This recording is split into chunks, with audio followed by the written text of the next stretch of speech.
Be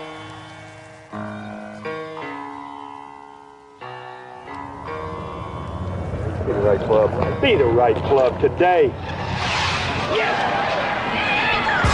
Johnny, that's better than most. How about in? That is better than most. Better than most!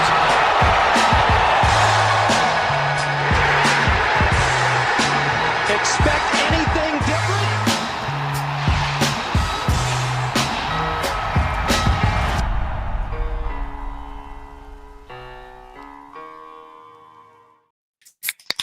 Ladies and gentlemen, welcome back to the No Laying Up live show, presented as always by our friends at High Noon. Second major championship on the men's side in the books, ready to break it down for you all evening long.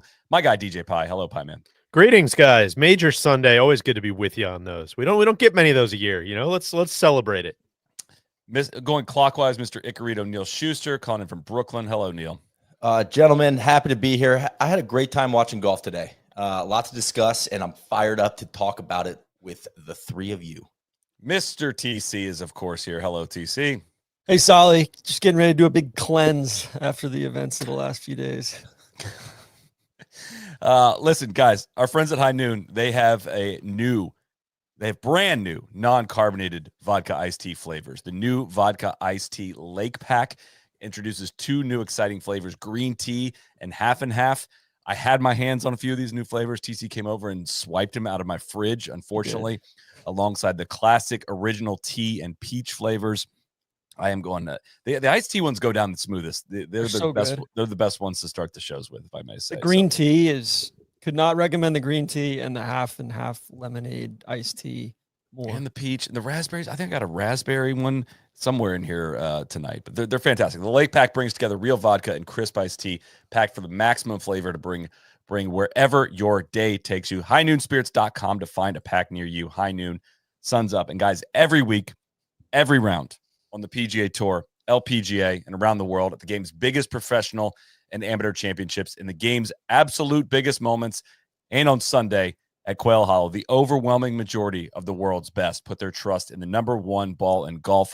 This week at the PGA Championship, 101 players teed up a Pro V1, Pro V1X, or Pro V1X left dash golf ball, including the champion and each of the top four finishers. 73% of all golf balls teed up this season on the PGA Tour have been a Titleist. If this sounds repetitive, it's because we say this at the end of pretty much every major. It's also NCAA championship season, folks, with both the men's and women's finals being played over the next 2 weeks at La Costa. And getting there, all 12 individual NCAA regional champions trusted a Titleist golf ball, while the women's final is underway with 88% of competitors teeing up the number one ball in golf. Again, quick shout out to the U.S. Amateur 4-ball, where 89% of the 256 players were gaming a V or an X. Get fit. Find out what is best for your game at Titleist.com. DJ, I might have to get a picture like that. I like that. We should do that. You gotta win something first. You know, that's true. Those are the winners' photos. That's well said. All 12 regional winners playing a Titleist. That's an excellent stat. Guys, Quail Hollow has come and gone. Scottie Scheffler, your deserving champion, his third major. It was not unexciting. You know, it got a little spicy there for a minute. Scottie, you know, he opens today with a 3-shot lead, shaky early, bogeys the first, then just kind of held on, you know, little lucky with a bad drive on 2, but squeezes a birdie out of that one. Bogey 6, fails to birdie 7 and 8, and bogeys 9. It was looking a little rocky there. Jon Rahm's on the move, birdies at 8, 10, and 11. But Scottie comes in, birdies 10 for the first time all week, then gets up and down from the bunker for birdie on the drivable 14th to go 2 ahead with 4 to play. We're going to talk about this much more later, but Jon Rahm just kind of yeet.com down the stretch, fails to birdie the 15th, bogeys the 16th, doubles the 17th, to just kill all the drama. It would be reverse yeet. And doubles the 18th just for a little cherry on top. Maybe got yeeted. Maybe is that a better verb usage, TC? Johnny Harris yeeted him off the property. By the time Rahm finished, he was 8 back. Just kind of no real drama left in those last couple holes. Scottie would ultimately go on to win by 5 over H.E., Harris English, Bryson, and Davis, Riley Davis. A few Scottie stats I want to throw at you guys. I believe these are all courtesy of our friends at the Elias Sports Bureau. Randy Robles. Randy Robles, big Randy Robles. Since 1970, guys, only one player. I was riding on this last stat. Just we did not need a double on the last. Only one player has won consecutive tour appearances by 5+ shots. Of course, Scottie won by 8. Last time he teed it up at TPC, Craig James. Only one other player has done that. Back-to-back starts, winning by 5+. Tiger Woods, of course. He did it twice, once in 2000, once in 2007. So I know you love this one. You tweeted this one out. This is Scottie's 140th pro start. Okay. Draw a line halfway between, like, right down the middle of those consecutive starts. 0 wins in his first 70. In his next 70, 15 wins. That's a lot of wins. And on that note, Tiger went from win number 1 to win number 15 in 3 years and 32 days. Jack and Scottie were very similar time frames. Jack took 13 more days than that, and Scottie took 62 more days than that. I think you had a good stat there, Solly, about what he would have to do to keep up the pace. Yeah, if he wants to, over his next 110 starts, if he wants to keep pace with Tiger, he's got to win 56 times. And so more than half of his next few starts to keep Tiger's pace. And as ridiculous as Scottie's run has been, 15 out of the last 70, that's still below Tiger's career run, which includes all of the late year stuff that is not nearly winning at the same frequency. So, but bananas, however, nonetheless. Guys, I'm in a little bit of a pickle here where I want to talk about Scottie. I want to give him his flowers. I want to talk about how awesome he's playing. I want to talk about how awesome it was that he slammed the door on Saturday and Sunday, but I'm kind of out of ways to say it. I'm curious if anybody else has any new insights, big takeaways. Neil, anything that stuck out today from you watching Scottie close the door? I mean, I've called him Aquaman before, but he's back. You know, it's Woody Ravioli, Austin, as we learned in our yeah, we did. Ravioli be damned. I was kind of zooming out while I was watching because the drama, like you said, the drama evaporated as Rahm ejected himself. But I think if you zoom out, the last 4 major winners, we've got Bryson, Xander, Rory, and Scottie. And I use that Aquaman term. It's like it's turned into a bit of a Marvel's universe here, and I love it. I think it's awesome for golf. I know this wasn't, the host of this pod's favorite week of golf, favorite course. There's a lot to be critical of, but I feel like those are the top 4 best golfers in the world right now, and they each hold a major championship heading into the U.S. Open at Oakmont. I think that's awesome for golf, and it gets me fired up because that's a really easy storyline and narrative for the broadcast, for all the people orbiting around golf to discuss. And I think it puts kind of, I don't know, golf in the news with casual fans. That's easy to be like, hey, these are the 4 guys you need to know about. And that's pretty much like we can ride with that for a while. And I don't feel like any of those guys are going anywhere. Nobody feels, I mean, Rory would be the only one you could be like, it's late in his career. I mean, everybody else, it just feels like they're really, really hungry. I even get that sense from Xander that he's pissed. And Rahm said as much many, many times. And yeah, so throw Rahm into that as the 5th banana, right? I just think that's, some guys are lifting and separating right now, and then you got a guy like JT kind of nipping. So I don't know. I was we'll get to some Quail stuff later, but the cream did rise, or maybe the little boys fell or couldn't keep up. But for a minute there, you had Scottie, Rahm, Bryson, 1, 2, 3 on the leaderboard heading into the back 9 on Sunday. I mean, sign me up to watch that. I know we kind of laugh about it and say like, hey, tournament starts at hole 63, which kind of held true. But in the end, over 4 rounds, it turned into kind of hitters only there. So those were my takeaways. Saul, anything on Scottie that really stuck out to you the last couple of days? Most of the last couple of years has been spent like trying to come up with different ways to describe his greatness. And I today alone, and like the last 2 days alone, have made me kind of go back and be like, we still might have underdone it. Like we might have underdone it. And it's hard to picture what his ceiling. I mean, he won this by 5, like bogeyed the last to win by 5. The Tiger comparisons are deserved. I mean, Tiger's longevity for how long he did it is obviously just like what's in his way between being that dude. Like, is he, I think the question we asked after one of his major wins, I think was, is he going to can he have a better career than Phil, which was like 40 wins and 6 majors, which is a ton. And like, that seems light right now. Honestly, it really does. And I think we were kind of kept waiting for this domino to fall of when is he going to win a major away from Augusta, which is kind of a ridiculous expectation to lob on somebody, but like that's how good of a player he is. Why hasn't he done this? 3-time major winner. We're going to go through the company that he's in at three major wins at this age. Like, and in this fashion, it's hard to, this is usually the point of the Sunday pod after a major where I tell people to pause and don't award too many majors in the future to the guy that just won one. I'm not going to do that tonight because I think like the top truly may come off the defense on this one. But you got to take some away from others then.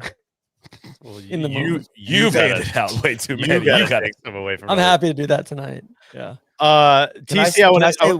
Oh, so Go to real, TC. real quick. No, real quick on the 3 major club that you alluded to. We've got Dr. J, Julius Burrows, Billy Casper, Henry Cotton, Jimmy Demerit, Padraig Harrington, Hale Irwin, Kerry Middlecoff, Larry Nelson, Nick Price. I'm Nick Price, man. VJ Singh, Payne Stewart, Jordan Spieth still throws me off. Like, no, that's not right. He's got like 5, I thought. And of course, pre-World War II, Jamie Anderson, Tommy Armour, the OG, Henry Cotton, Ralph Goldall, and Denny Shute. Not to be confused with Denny Cash. TC, anything stick out to you, from Scottie, from, one of the things you said earlier this week, not to, paint you into one direction here, but I really enjoyed your Nance observation. Just how much Nance seems to really love Scottie and what that tells you about Scottie. Yeah. So I said that yesterday. A few things here, but Nance, like he's been around a long time. He's been doing this, 40 years now. He sees a lot of dudes in the NFL, college basketball, like, 40 years of majors, 160 plus majors. They don't do 4 a year, but you get the picture. Like he sees a lot of greatness, and the way that he talks about Scottie is different. Like the way that you can tell he reveres the guy, and there's something distinct and unique about the way that Nance just, treats him and speaks of him. So I thought that was interesting. I just noticed that on Saturday, especially. I'd like to go back just to something I said in episode 319 on June 9th, 2020. I said he's a generational player. And then later on, episode 340. Thankfully, PGA, you've only used that on one person ever over the course of this episode podcast. 340, August 8th, 2020, round 3 of the PGA. Solly, apologies to TC regarding Mr. Scheffler. Wow. So Solly's been on this journey with me, with Scottie as a generational player. And no, it felt like today was kind of him being like, it was like order was restored, right? It felt like he had an awesome season last year. And everybody just he had that weird ravioli injury, like wine glass injury, pre-century. And then everybody just he kind of evaporated too much in everybody's minds. And I think for him to reassert himself, it kind of feels like it made this week, the slog, just snooze fest that this week was, it made it worthwhile in the long run, because we got to witness someone doing something historic and something that's going to add to their legacy. And it's not just Jimmy Walker in 2016 at Baltusrol kind of thing. I frequently shout out Scottie's press conferences on this podcast because I feel like I always learn something from him, and I try to go back and read all his transcripts. And one thing I constantly see popping up this year that I don't know that I'm sure people, inherently realize, but maybe haven't thought about that much, is it's not just the injury and like getting the hand okay and coming back and, once you can swing normally, you're back where you were. One thing he keeps shouting out day after day after day is how much his entire schedule got thrown off, because these guys are pretty finely tuned, as you know. They don't, and then in the off season, they don't just like keep doing the same thing they do in the regular season. It's all about shutting it down, working out, training in different ways, trying to improve certain things, and then getting back and ramping up so that you're ready for the season. And him not being able to use his hand, like, changed the way he worked out. It changed the way he was, practicing hitting iron shots, changed the way he was practicing hitting drivers. Like, all of these different things have this weird, downstream effect. So again, I know this sounds kind of obvious that, oh yeah, he was out for 2 months, but it's not just that he was out for 2 months and then like he started in one place, was out for 2 months and then was still in that same place. He kind of just messed up his entire timeline, which I think we've seen, and you're kind of seeing it with Xander right now too, after injury, is like it takes these guys a while to ramp back up. And it's just like a pitcher coming back, or just like, I think maybe I'm speaking to myself here, but I have a bad habit of forgetting about that part and just being like, oh, he's back from injury, he's going to be the same guy he was. And that's just not the case. And Scottie has taken a minute to get back to where he is. And God, Saturday, Sunday, man. I mean, even flashes on Thursday, Friday, like he looked like the guy that you mentioned, TC, that we saw just absolutely dominant last year. Yeah, I imagine Rory winning at Augusta probably pissed him off. For sure. That's why the Rory win was so important. That's why it was like truly his best opportunity, because it was like, dude, we don't know what Scottie's health and game is like at this point. And I kind of foolishly thought that window was still open into this tournament, right? TPC Craig James, I was willing to throw that one out completely. Probably shouldn't have. It was an 8-shot win on a course it's really hard to separate from. And bang, that door is fucking closed. It's over. It is back to Scottie Scheffler's world, and it was before this week started. We didn't know it. A couple things about today that I really found impressive, or that I've started to really appreciate watching him, and I think I'm only going to appreciate him more with the long-term and like excellence, is how routine he makes it look. And he's like Mr. Found It. Nobody else in golf, it's like if you don't have, like with Rory, let's take Rory. If he doesn't have his driver, you're like, he doesn't have it today. Whereas Scottie's fighting the lefts, the whole front 9. And then it's just like, I think it was 10. It was like, oh, found it, and he's like the only guy that's able to snap into form. Reminds me a little of Steph Curry, when it's like, man, he doesn't, he kind of finds, hits a like 1-3, and then he just goes on a run and everything snaps into place. And the rhythm of Scottie's game, and how savvy and good he is with course management. I think that gets overlooked a little bit because it is kind of boring, but he rarely really misses big, and he's able to make small adjustments in round to get back to, to salvage things. And you saw it on Thursday. He makes double bogey with a mud ball, but like he goes and digs out a 2 under, where the other two, best players in the world kind of fold and we'll see in Oakmont basically. So it's just really, when you start to really like, you got to look for it though. It's not obvious. It's not explosive like some of these other guys. It's very nuanced. It's really hard to put on a t-shirt. Like, man, I love how that guy stays in the moment. And makes I love how he hits the center of the green on a hard par 3. Much easier to just put like, let him cook on a t-shirt. Dude, that was the thing. Like on 17, it's on Saturday. Like that iron shot he hit on 17. It was just like, man, that was it, man. 16 too. He just hit it like 15 feet. It was like, and I don't know. We're so into golf. I was like, God, that was such a good shot. Because and Solly, that's where the strokes gain stuff and learning about that has really helped me. Like I knew immediately, I was like, oh, he just gained a shot on the field with that, because we've sat there and watched 3 hours of guys just, hit it in that right bunker or, miss long. And it was just like, it's very subtle, but it's like, that was really fucking good. Dude, he defenestrated Bryson with his like B- game. It's just coming to me about how he like basically looked the top 4 players in the eye at different times. Like he's playing with Rory and Xander for Bronze 1-1-2. Please Rory acts like a bitch all week. Bryson threatens him Saturday, and excuse me, I'm just going to be leading by 3 going this round. Alex Noren, he stares him down. Here comes Rahm charging up the board. Excuse me, sir. Please move. Yeah. Please move. This is the running lane here, not the standing lane. Like, please move over. You are not you're not going to be at the finish line with me. You're going to be in a different frame of this image. Quite honestly, I think it was even more impressive that he did it on a golf course that I don't think really separated out good shots from great shots all that much, at least until late in the day on Saturday when it really firmed up. Like, he won this thing with his B- game and with, on a layout that, like, I don't think that it put the onus on guys having to really, really clip their irons and have a lot of integrity on the ball. It is funny that you say that. There was, thinking back, I mean, I obviously watched a ton of golf this week, and I can remember shots from almost every other player. There was like, that one should have been in the water, or they got lucky. And other than him hitting the cart path on 2 today and like seemingly getting a pretty good line at the hole, I'm like, there was and spitting out of the trees on 8. Sure. Yeah, that's true. But there was never like, he's wildly on the wrong side of the fairway. That one stayed up and it shouldn't have. you know, he was always pretty much moving his chess piece to the right side of the board, which to your point, Neil, like Cody just shared a couple quotes here where you're speaking to just that. The question was, what do you consider to be your greatest attributes to play in the major championships?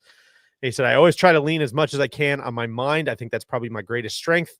Like today, this week, I just feel like I did such a good job of being patient when I wasn't swinging at my best. And I just hit shots when I needed to. I really like this. I hit the important shots well this week, and that's why I'm walking away with the trophy. The shots on the golf course that are most important, those are the ones I feel like I did my best at. And maybe at times out here, some of the easier ones, I maybe lost a bit of focus or something. But overall, when I needed to, I feel like I hit the shots. And I would, as a pessimist, read a little bit into some Quail Hollow, like not criticism necessarily, but like that's what I would point to is there were kind of like 5 or 6 shots that you just really had to hit, and the rest was kind of like hit it wherever. But he did hit all of those, and that's what, you know. He did the same thing. You know, we should have foreseen this coming. He did the same thing at TPC Craig Ranch last week, and he did it again this week at TPC Craig Hollow. I tried to warn you, TC. You said in the happy hour, you said he plays well at courses that inspire him. I'm like, dog, he just won by 8. I don't think he played that well. Maybe we need to be, you know, we need to adjust our scales for the courses that inspire him. Yeah. Well, I use that water analogy. It's kind of a joke, but the more I think about it, the more watching him plays, it feels like sitting on the beach and watching waves crash. It's just kind of, it almost becomes meditative where you're like, oh man, center of the green, you know, and then a big wave will come through, a set will come through, and he'll like flag one, but it's almost like an accident, you know. It's like, oh, he was aiming for the middle of the green, but yeah, obviously worked the ball the right direction, and it just feels so routine, and I'm starting to appreciate that a ton. So, Solly, you can I take us to my favorite Sunday night of major game? Yes, I got one question before we get there. So you mentioned it earlier, first major outside of Augusta. I don't think this was actually a thing. I don't think anybody was actually necessarily like, oh God, can he win anywhere else? Is he just a horse for a course? I think there is still a valid question about, you know, is he hasn't really won like an absolute grinded out we got Oak major coming yet. up, maybe. Hasn't won one in big conditions, but I'm curious, like, Solly, I'll throw this to you. Did we learn anything new winning outside of Augusta about his game, and what questions kind of still remain? So I think this is there's offsetting penalties here. Bear with me for the first part. Slightly cheap that it's at a normal tour stop. Slightly offset one that he hasn't played though. Offset by what people are calling it the truest test in golf. But the actual test of the golf course is extremely similar to a lot of other PGA Tour courses. My point, that's one.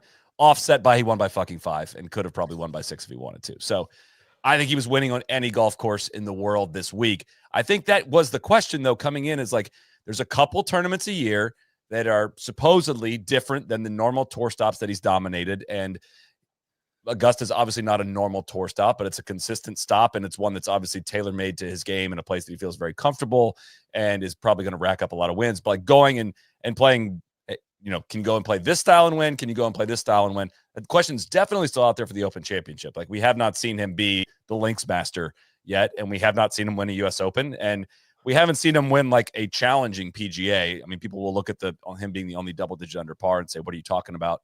A lot of different ways to manipulate score, and I would definitely, we're going to talk some Quail Hollow on the back end of that. But I think that question's kind of still out there, but I think it's also, that question was also kind of out there for Xander last year when he won at Valhalla. I thought that was most definitely a cheap PGA Championship win. Sorry, Freudian slip there, because of how easy that setup was.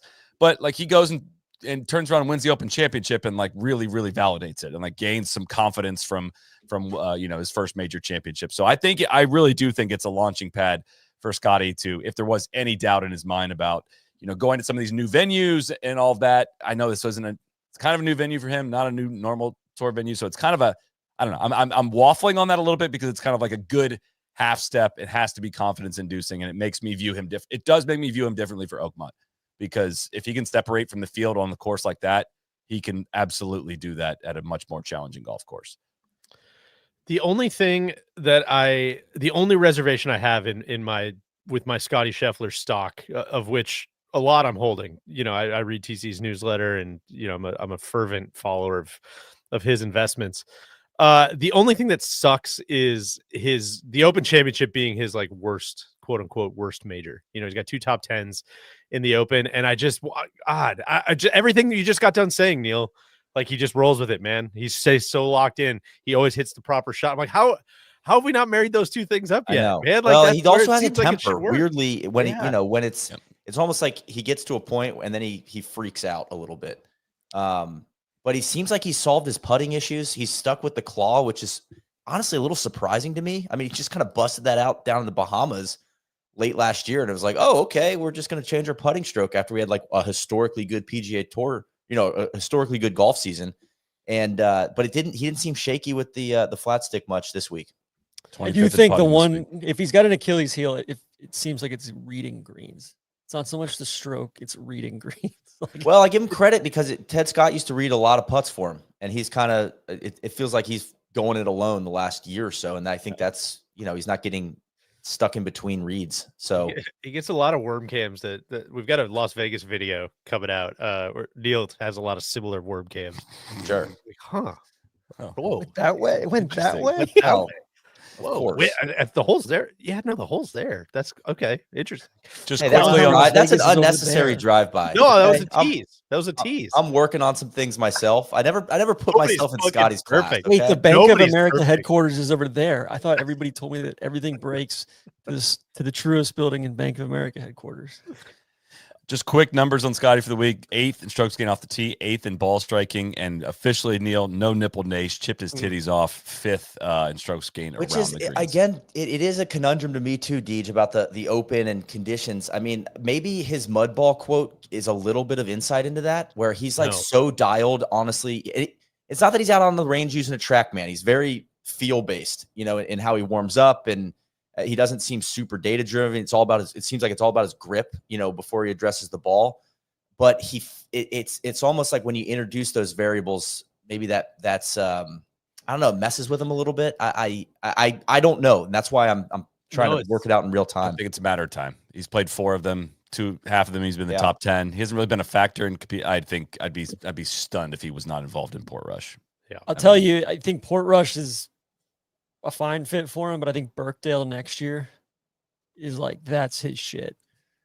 And maybe Solly, that's some of it. Like it seems like he's so good at learning from mistakes, like a skill that I don't really have, where it's like, you know, he's like, okay. As his career's progressed, it's like he's picked a lot of stuff up and he doesn't seem to make the same mistake twice a lot. That kind of feeds into that course management stuff that you notice where, I think 16 was a good example. He hit in that bunker, and he just, you know, the CBS broadcaster calling it out just short.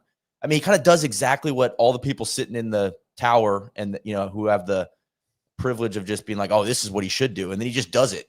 You know, it's like, whoa, it's crazy. He kind of has the best features, I would say, of what we always praise Dustin Johnson for in terms of, I don't want to say level-headedness, because he does have a temper streak, but just like not getting in his own head, not getting overly mental about the game of golf. He seems to truly do that better than anyone. I mean, you know, I forget whoever came up with the phrase like about Jack Nicklaus, like sports psychologists go to see him, like to learn about sports psychology. It's like he's like the next dude of that frontier of like taking the game of golf to an entirely new level.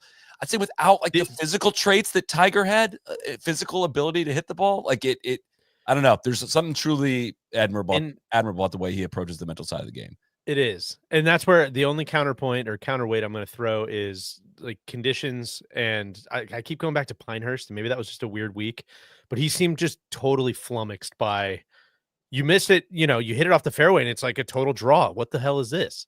You know, whether it's a good lie or a bad lie. And he just looked like a different person. And I think that's almost the most interesting, because it is very interesting to watch him dominate. But I think story 1B with him going forward over the next couple of years is just how does he handle those moments? Because I think that's the most interesting thing left with him is like, man, I've seen you solve the chess game and beat, you know, I've seen you beat the computer. Yeah. Here. But can you play speed chess? But can you? Yeah. In the park, you know? Exactly. What if we blindfold you, man? Then what? And like, that's where he should be that dude too. And I just think it's so fascinating. So let's see you in Washington Square, Scotty. Yeah, exactly. Okay. Exactly. It was so weird at Pinehurst to see him like flummoxed because that's a place where you have to control the shit out of your Right. golf ball because I it's know, so same with firm and like golf. Yeah. yeah, and so yeah. But I mean, Scotty or Sally, I'll push back a little bit on like the physical traits thing. Like, I mean, even including Tiger, like I don't think I've ever seen somebody with like as good a hand-eye coordination as he has. It's and I'm crazy. more mean like Tiger, like they had to change a gut. Like he was hitting wedges into par fives when he came out. Definitely like, isn't the tour. bomber. I mean, I feel like I like- saw it in person this week, but he's also not trying to be, and that's he's playing within himself. Well, But he's now driven in that Thursday Friday pairing. And comparatively on tour now, a lot more people look like Scotty than looked like Tiger when he was in his peak. Is more of what I meant. That's what I would say. Is he's almost to where Tiger was, and so is Yes. everybody else. He's the closest whereas we've seen. the golf courses have not expanded at the same proportion. Yeah, I don't know that. but he's the closest we've seen to Tiger as far as controlling his golf ball. I Yes. feel like Rory won a different way. Jordan won with just black magic and putting. It seemed like, Voodoo. you know, yeah, and it's like, I mean, Bryson sheer force of power, Brooks by like blunt force, like just consistency and making a bunch of 15 footers and hitting into the middle of the greens. Whereas like Scotty kind of has that it thing that Tiger did a little bit, and I don't know. I can't believe I'm saying that, but I am. It's accurate. I mean, Well, so we're talking driving. I mean, I feel like this is as good a time as any to hear from our friends at the Stack. absolutely, we can do that, Deej. I'm thrilled. I'm my travel schedule's lightening up a little bit here, and I'm going to be in my routine. I'm already back in my routine. I'm back in the full speed Is spectrum. Solly back? I'm not doing the return to form workouts anymore. I'm back in there. I had 110 stack speed in my workout on Friday, coming off a flight from Charlotte. I'm pretty thrilled with where we're at. We still got a lot of work to get our body back in there, but I cannot say enough great things about this product. My golf game has been complete shit for multiple months because I think in large part because I've not been doing the routine that I was boastfully putting on in the second half of last year because I wasn't playing a ton of golf then, and when I would go play, I played shockingly well considering, I'm not getting the actual golf reps, but I'm getting like an hour's worth of workouts per week in my backyard to keep my golf muscles trained, to keep my speed up, to keep it so I don't feel like I have to forcefully generate power when I'm on the golf course. The app is awesome. It keeps track of everything you're supposed to do. You swing light weights, you swing heavy weights. It tells you how long to rest. It tells you when to work out. All you got to do is literally do what they tell you in the app, and you will gain swing speed. You will improve your golf game. It'll help you with your putting. They got stack putting. Stack wedges are on their way. They got stack baseball for any parents out there that have kids that are, into baseball. CC, I want to see your kids doing stack baseball here in the near future. But Get Goose getting some bat speed. Stacksystem.com code /NLU code no laying up. Excuse me. Again, that's stacksystem.com /NLU code no laying up. Will get you 10% off any purchase on the site, and it's a great landing page. Go check it out. You'll learn a ton. So, Biggest great sim session today. 2 hours getting ready for a tournament Wednesday. I love it. Posted. Biggest stack endorsement I can give is I went to finally was at home. Finally, the weather is better up here. Went to the driving range outside for the first time this year, and the wind was down, and I just couldn't hit driver. Like I was like, I'm gonna hurt somebody if I hit driver. Like I literally can't. I'm too long. So it was like the old Augusta range. Yeah, exactly. Ask you to leave. All right, Solly, let's do it, man. All right. We love to do this on Sunday nights after majors, especially when a premier player wins one. Setting the career over-under on major championships for Scottie Scheffler. And Neil Schuster, we are going to start with you. I understand the assignment tonight. I'm going to set it at 7.5. Okay. So that's where you think the even money would be on either side. I think so. It taking in the recency bias of like, oh my God, what we just saw, Aquaman is never going to lose again. I think 7.5 with how many Masters he has left. I think I might take the over, but I think 7.5. Then you look at who has more than 7.5 majors. Like, I don't know, man. That's what I feel like. The money, like the betting line, is probably lower than that. But I want to kind of go over that, which is maybe stupid. Two things to say in the same sentence. Want to? God, 7.5 is like, that's so many. I mean, again. So that's a decent line. I did it. I hit the shot, Butch. They don't fall out of trees, man. I don't know. Oh, fuck it, Neil. I'll take the over. I'll take the over. But I think he gets to. Who are you taking him away from? But you got to say Colin, TC, I'm taking away I from know, Colin. I know. Neil, I'm taking at least 4 away from Colin, maybe 5. Those are your majors. You granted them, so Exactly. if you're giving them back, that's great for us. I was thinking They've about been this in my the other day. lockbox. Do you think would it shock you if Colin didn't get another one? Like shock you? Absolutely not. I think he'll get one more. It wouldn't shock me if he wouldn't, with the way the distance trend is going in golf. But I don't necessarily think he won't get another one. But it would not shock me. What's your over under, Deej? I mean, I think 7.5 is good. I'll ride with Neil. Okay. TC, and I'm going to take the over. We want the ball, and we're going to score, Neil. Yeah, I think 7.5 is a fair one. I'm going to go with 8 or 9. I'll go 8. What's your guys? I reached out. I can't participate in this because I've already been thrown off. I reached out to the folks at FanDuel. Okay, Solly's I'm calling the game tonight. Solly's got like the treasury, like he's pro Bitcoin and he's like anti-treasury inflation and all that, so he can't in good conscience participate in this inflationary environment. Guys, I reached out to the folks at FanDuel to get the line on career major championships for Scottie Scheffler by 2040 at -110. It would be -110 on both sides of this. They're going to see if they can get this up by tomorrow. The over-under they said is 9.5. Really? Holy whoa, smokes. I was fucking flabbergasted. That's Nelly Korda territory. I thought you were going to go higher, Neil, and I was going to praise you for it. I was blown away. Like I thought I was being smart with 7.5. I thought that was aggressive. Even that's wild. 9.5. Like what? How old is? It's Scottie? admittedly a good line. Like that's that kind of the territory I'm thinking. I just thought that was unrealistic. He's 28 I years just old. thought I was an idiot. So where do you guys? That's 29 next month, June 21st. So that's everybody but 3 players in the history of the game. That's only Jack, Tiger, and Walter Hagen. What if his back just blows up? That would like be the back reason. problems. I actually I don't feel like the way his feet move, I feel like the guys that have back problems, have really solid bases. Like they're like, you know what I'm saying? Like I look at JT as similarly the way he gets up on his toes and his lower body like releases the tension on the knees and the back. Whereas you look at like Zalatoris or Jason Day, they're like they got such a firm base and there's just no give there. Tiger was that way too, where it's like there's like a snap in the leg. That's what I feel like wears him down. But that's as amateur of a opinion as you can get. So I'll stop there. Reach out to Greg Rose and see if he can. Nothing worse than when you get into one of those takes. You're like, "What am I saying? What am I saying? I gotta pull up. I gotta pull up. I gotta pull up." Oh my god, I'm a physio expert. So again, I stayed at the Holiday Inn Express last night.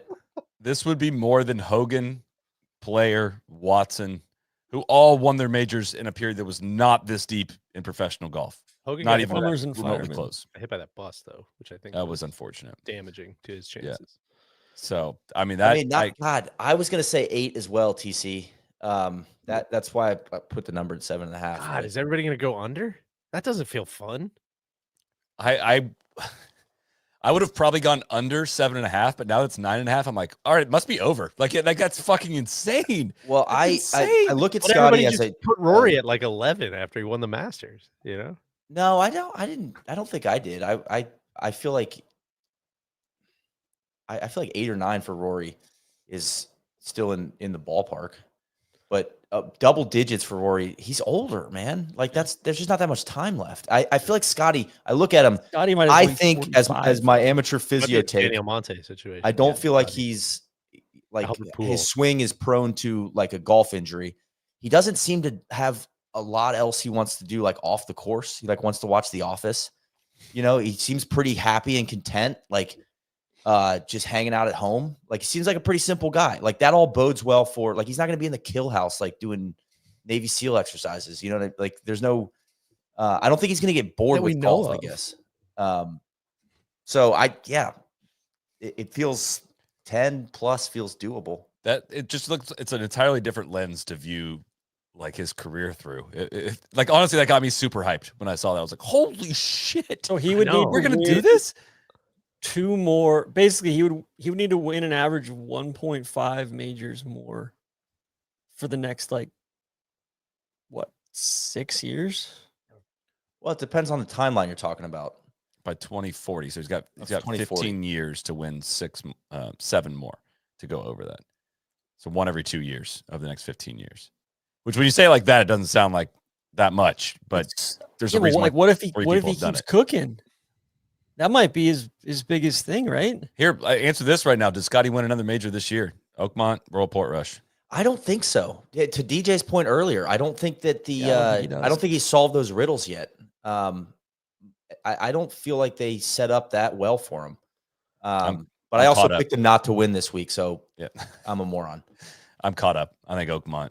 I don't see it. Neil, I mean, this is a true Rob Lowe, hope everybody has fun, but I'm kind of with you, your opening take of just like, man, I don't know what's going to happen, which is sick. Yeah, it's Rory, like Marvel Universe, Bryson, man. We've got Xander. Aquaman versus Jon Bryson, Rahm's big back. buff Bryson. It's we great. got Rahm dying in a post-credit sequence there. Like that's crazy. Forgot about that. You said something really, really interesting earlier that I think is a major feather in Scottie's cap. And that's that I don't think Bryson gets enough credit for not doing TGL. Scottie. Bryson would have been the first one to do TGL. yeah. It's such a small little thing, but Neil, to your point of just kind of wanting to stay home and watch The Office, like imagine Scottie's age. I can picture the scene. He's sitting there having a Trenta strawberry refresher with inclusions, and his agent hands him a printed out PDF. Hey, and Scottie's just like, what? So it's what? It's a simulator league, and I'm on a team, but I'm like, but it's a city I don't live in. Like what? And I got to wear a uniform, but like it's got all my no. I think I'll just. This sounds stupid, right? Like I'm not going to own the team. I'm a part owner. No, I don't have any interest in that. Yeah, no, I think I'm just no thanks. We have plenty of towels. Thanks. I'm just gonna make $45 million winning golf. Right. Yeah. So and that's where it's like you get to that point with a couple of these guys where I feel like the light bulb kind of goes off, right? And it's like, no, but you got to think about like the financial upside of like, what if he's like, no, I made like $65 million last year. Good. For what? So I could buy like a cool car or like a house? Like I could buy literally anything I want. I'm good, man. Bought my car. I just sold my Escalade for 15 years, man. I'm good. I just offloaded it to Nance. Yeah, no, I'm good, man. But Bacon was saying this. Bacon was saying this too. Another like lens to view this through is like Scottie's also won a gold medal and also won 2 players. Like probably like fifth and sixth biggest tournaments. And I know Olympics maybe isn't there immediately, but like in 20 years, will we view it that way? Is kind of the point he was making. I was like, man, it's a pretty darn interesting case. Yes, like tinfoil hat with all the things going on with the world is, SG and all of the investment and, are somebody trying to buy the Ryder Cup and are they trying to bring this and that together? Is it a non-zero chance that Players Championships retroactively become majors? Like if you look at it and you're like, no, these years, like all those same guys were there. I don't know. The majors, like I know that sounds ridiculous, but the majors have always just kind of been whoever the sports writers, whatever events the sports writers think are majors. So it's not like there's like a board that decides or something. I don't want to be around when that happens. I don't either. But I don't want to like, that was retroactively given Fred Funk a major. It just it doesn't quite feel right. I just wonder if we're no, but that's the one. That's where I think it would get really hairy and messy. Is like, no, that one doesn't count. Well, no, he won the players after it became a major, even though it was the same. He only won one. 2 of his major wins were pre-major. I just take it away. Put that on the list of till 2040. Watch this space. Scottie majors, the Rasmus stuff, and what happens with the players vis-a-vis major championships. And Solly just continuing to crunk us up on the he drafted Scottie. Well, hold on. Let me ask you guys this. You guys played Oakmont last week or the week before. Like, do you think what makes you think that it sets up for Scottie or doesn't set up for Scottie? I think it sets up as good for Scottie as it does for anybody else. I just think it's really fucking hard to win the US Open on like the most demanding test of golf in the world. And you're going to get some bad luck or you're going to get a bad draw or something like that. And it's truly like 150 guys versus one. Like I'm probably taking the 150. Yeah, I think the question is it Scottie versus the field? What are you taking? Like the math would 100% tell you to take the field. Like that would be the smart play. But am I taking Scottie against anybody else sitting here right now? Fuck no. Like, well, the thing that you kind of said at the top, like he won with his Fast B- forward a month. game. Yeah, I'm Like, going. I don't know if he could have the left miss and play on the front nine at Oakmont and hang around. So it's like because it hasn't felt like he's played his best golf this year. Now maybe he's trending towards that, but like he hit some squirrely stuff today. Didn't get punished for it because Deej, you said it. Like there's 6-8 shots or holes where it's like you really got to lock in. Yeah, guys, Scottie's won 15 times on the PGA Tour now. Of those, only one time was above, like north of like Tennessee. That was the Travelers Championship. Every other one, he's won. It's like Phoenix, a Euchre Mason-Dixon line. it's never won in the Midwest. Phoenix, Bay Hill, match play. he won Obviously, the Memorial. Masters. He did win the Memorial. You're right. Right. Okay. So yeah, 2 out of, but everything else is either in the Southeast, Texas, Florida, that sort of No thing. California. Well, Right? I mean France. He's never won in California. He's won in Phoenix twice. Go ahead. And then he's also won the Evan Scholars Invitational, which is in Chicago.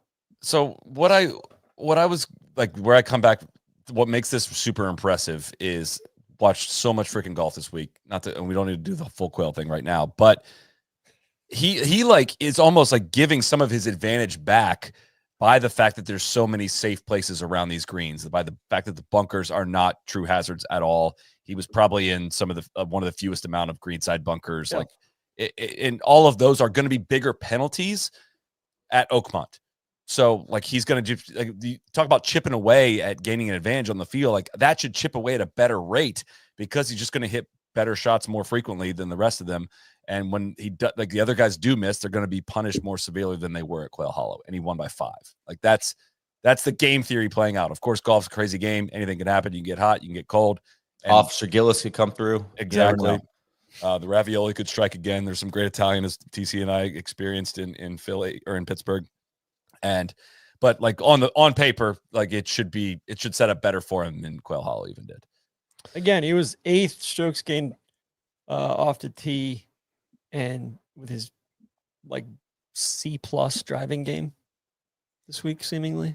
So yeah, I see it, solid. Well, let's we keep dancing around the Quail Hollow section of this podcast. Let's do that now. Neil, I know you had an opening statement here, I believe. I did. I had a Quail Hollow member text me last night, a very though text. Friends with the Quail Hollow member now. Yeah, a guy I know, and behind TC's back. He had some off the record stuff, which was great. He had some on the record stuff. So I'm going to read the quote to you. Is Johnny Harris going to apologize? I'm not sure about that. Quote, on the record observation I wanted to share that I think has been missed by all media is how often Quail crowns truly great players playing their best golf. Since 2005 Wachovia, we've hosted 19 tournaments, including this, plus the 2017 PGA. Winners have mostly been major winners in good form. Prime VJ, Prime Furyk, 2007 Tiger, Rory 4 times, Lucas Glover during his prime shortly after his U.S. Open win, Jason Day, Justin Thomas, Wyndham Clark in the year he won the U.S. Open, and now Scottie, assuming he hangs on tomorrow. Other notable winners have been Ricky, Max, and prime Anthony Kim. Quail is a big boy golf course and so often crowns established major winners playing very great golf. End quote. I feel like he's not wrong about that. And I think for me, I thought about it a lot today. I was like, I think 2 things can be true, which is that there's some things I'd love to see them change, to shave the rough down on certain holes. But that the cream did seem to rise to the top as far as if we're talking about a big American style golf course. I think Quail is it is kind of proven that it will identify players that are, kind of at the top of their game, peak of their powers. And so I wanted to read that out loud to see if that makes you guys think at all. It does not. I think I go back to what Garrett Morrison said. Kerry Haig would never personally Kerry Haig would never put it this way, but the PGA Championship setup philosophy is essentially 1, don't let the course be the story. This means not letting scores get too high or too low, maybe not worrying as much as the USGA does about booking iconic venues. 2, reward a skill set that is commonly rewarded on the pro tours, thereby increasing the chances of big names topping the leaderboard on the weekend. 3, work to limit separation in scoring so that more players are likely to be in the mix on Sunday. This formula can lead to sleepy Thursdays and Fridays, partly because the course and setup are typically not interesting in and of themselves, but often produces exciting Sundays. It's not my favorite setup strategy, but I can't deny that Haig is very good at executing it. And I think that sums up what you were just saying. It's a 7,700 yard slog of a golf course that rewards the best drivers in the world and, with long irons into firm greens, I think, or long. I agree. I agree with all that. It's not my favorite type of golf to watch, but it is a style of golf that, if I had to play the Alan Colmes here on tonight's broadcast, it is RIP. It is style of golf that, we don't see it all the time in majors. So it's like, okay, let's see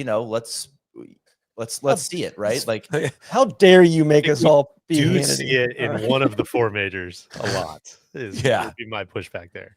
And we see it in a lot of PGAs. Okay, fair enough. But I would say, I know you guys aren't going to disagree with me here. It was a lot better than it was. I think it's a lot better golf course in Valhalla. So we'll get that out of the way. I think we were all concerned about the leaderboard on Thursday with, the kind of no names and the lack of separation. But, if you take the full 4 days into effect, does it soften your opinion a little bit that, other than Rahm ejecting, you would have had Scheffler, Rahm, and Neil, is Johnny Harris going to give you one of those honorary memberships that he gives to all these other guys Johnson and look at the Trevor final and leaderboard. Taylor It's not Zarzer, good. Guys. I'm just trying to zoom out a little bit. Taylor Pendrith finished T5, Neil. Well, Jonathan he led the. I think he was second in strokes gained off the tee. I mean, the guy nukes. That's the point. That's the point. Okay.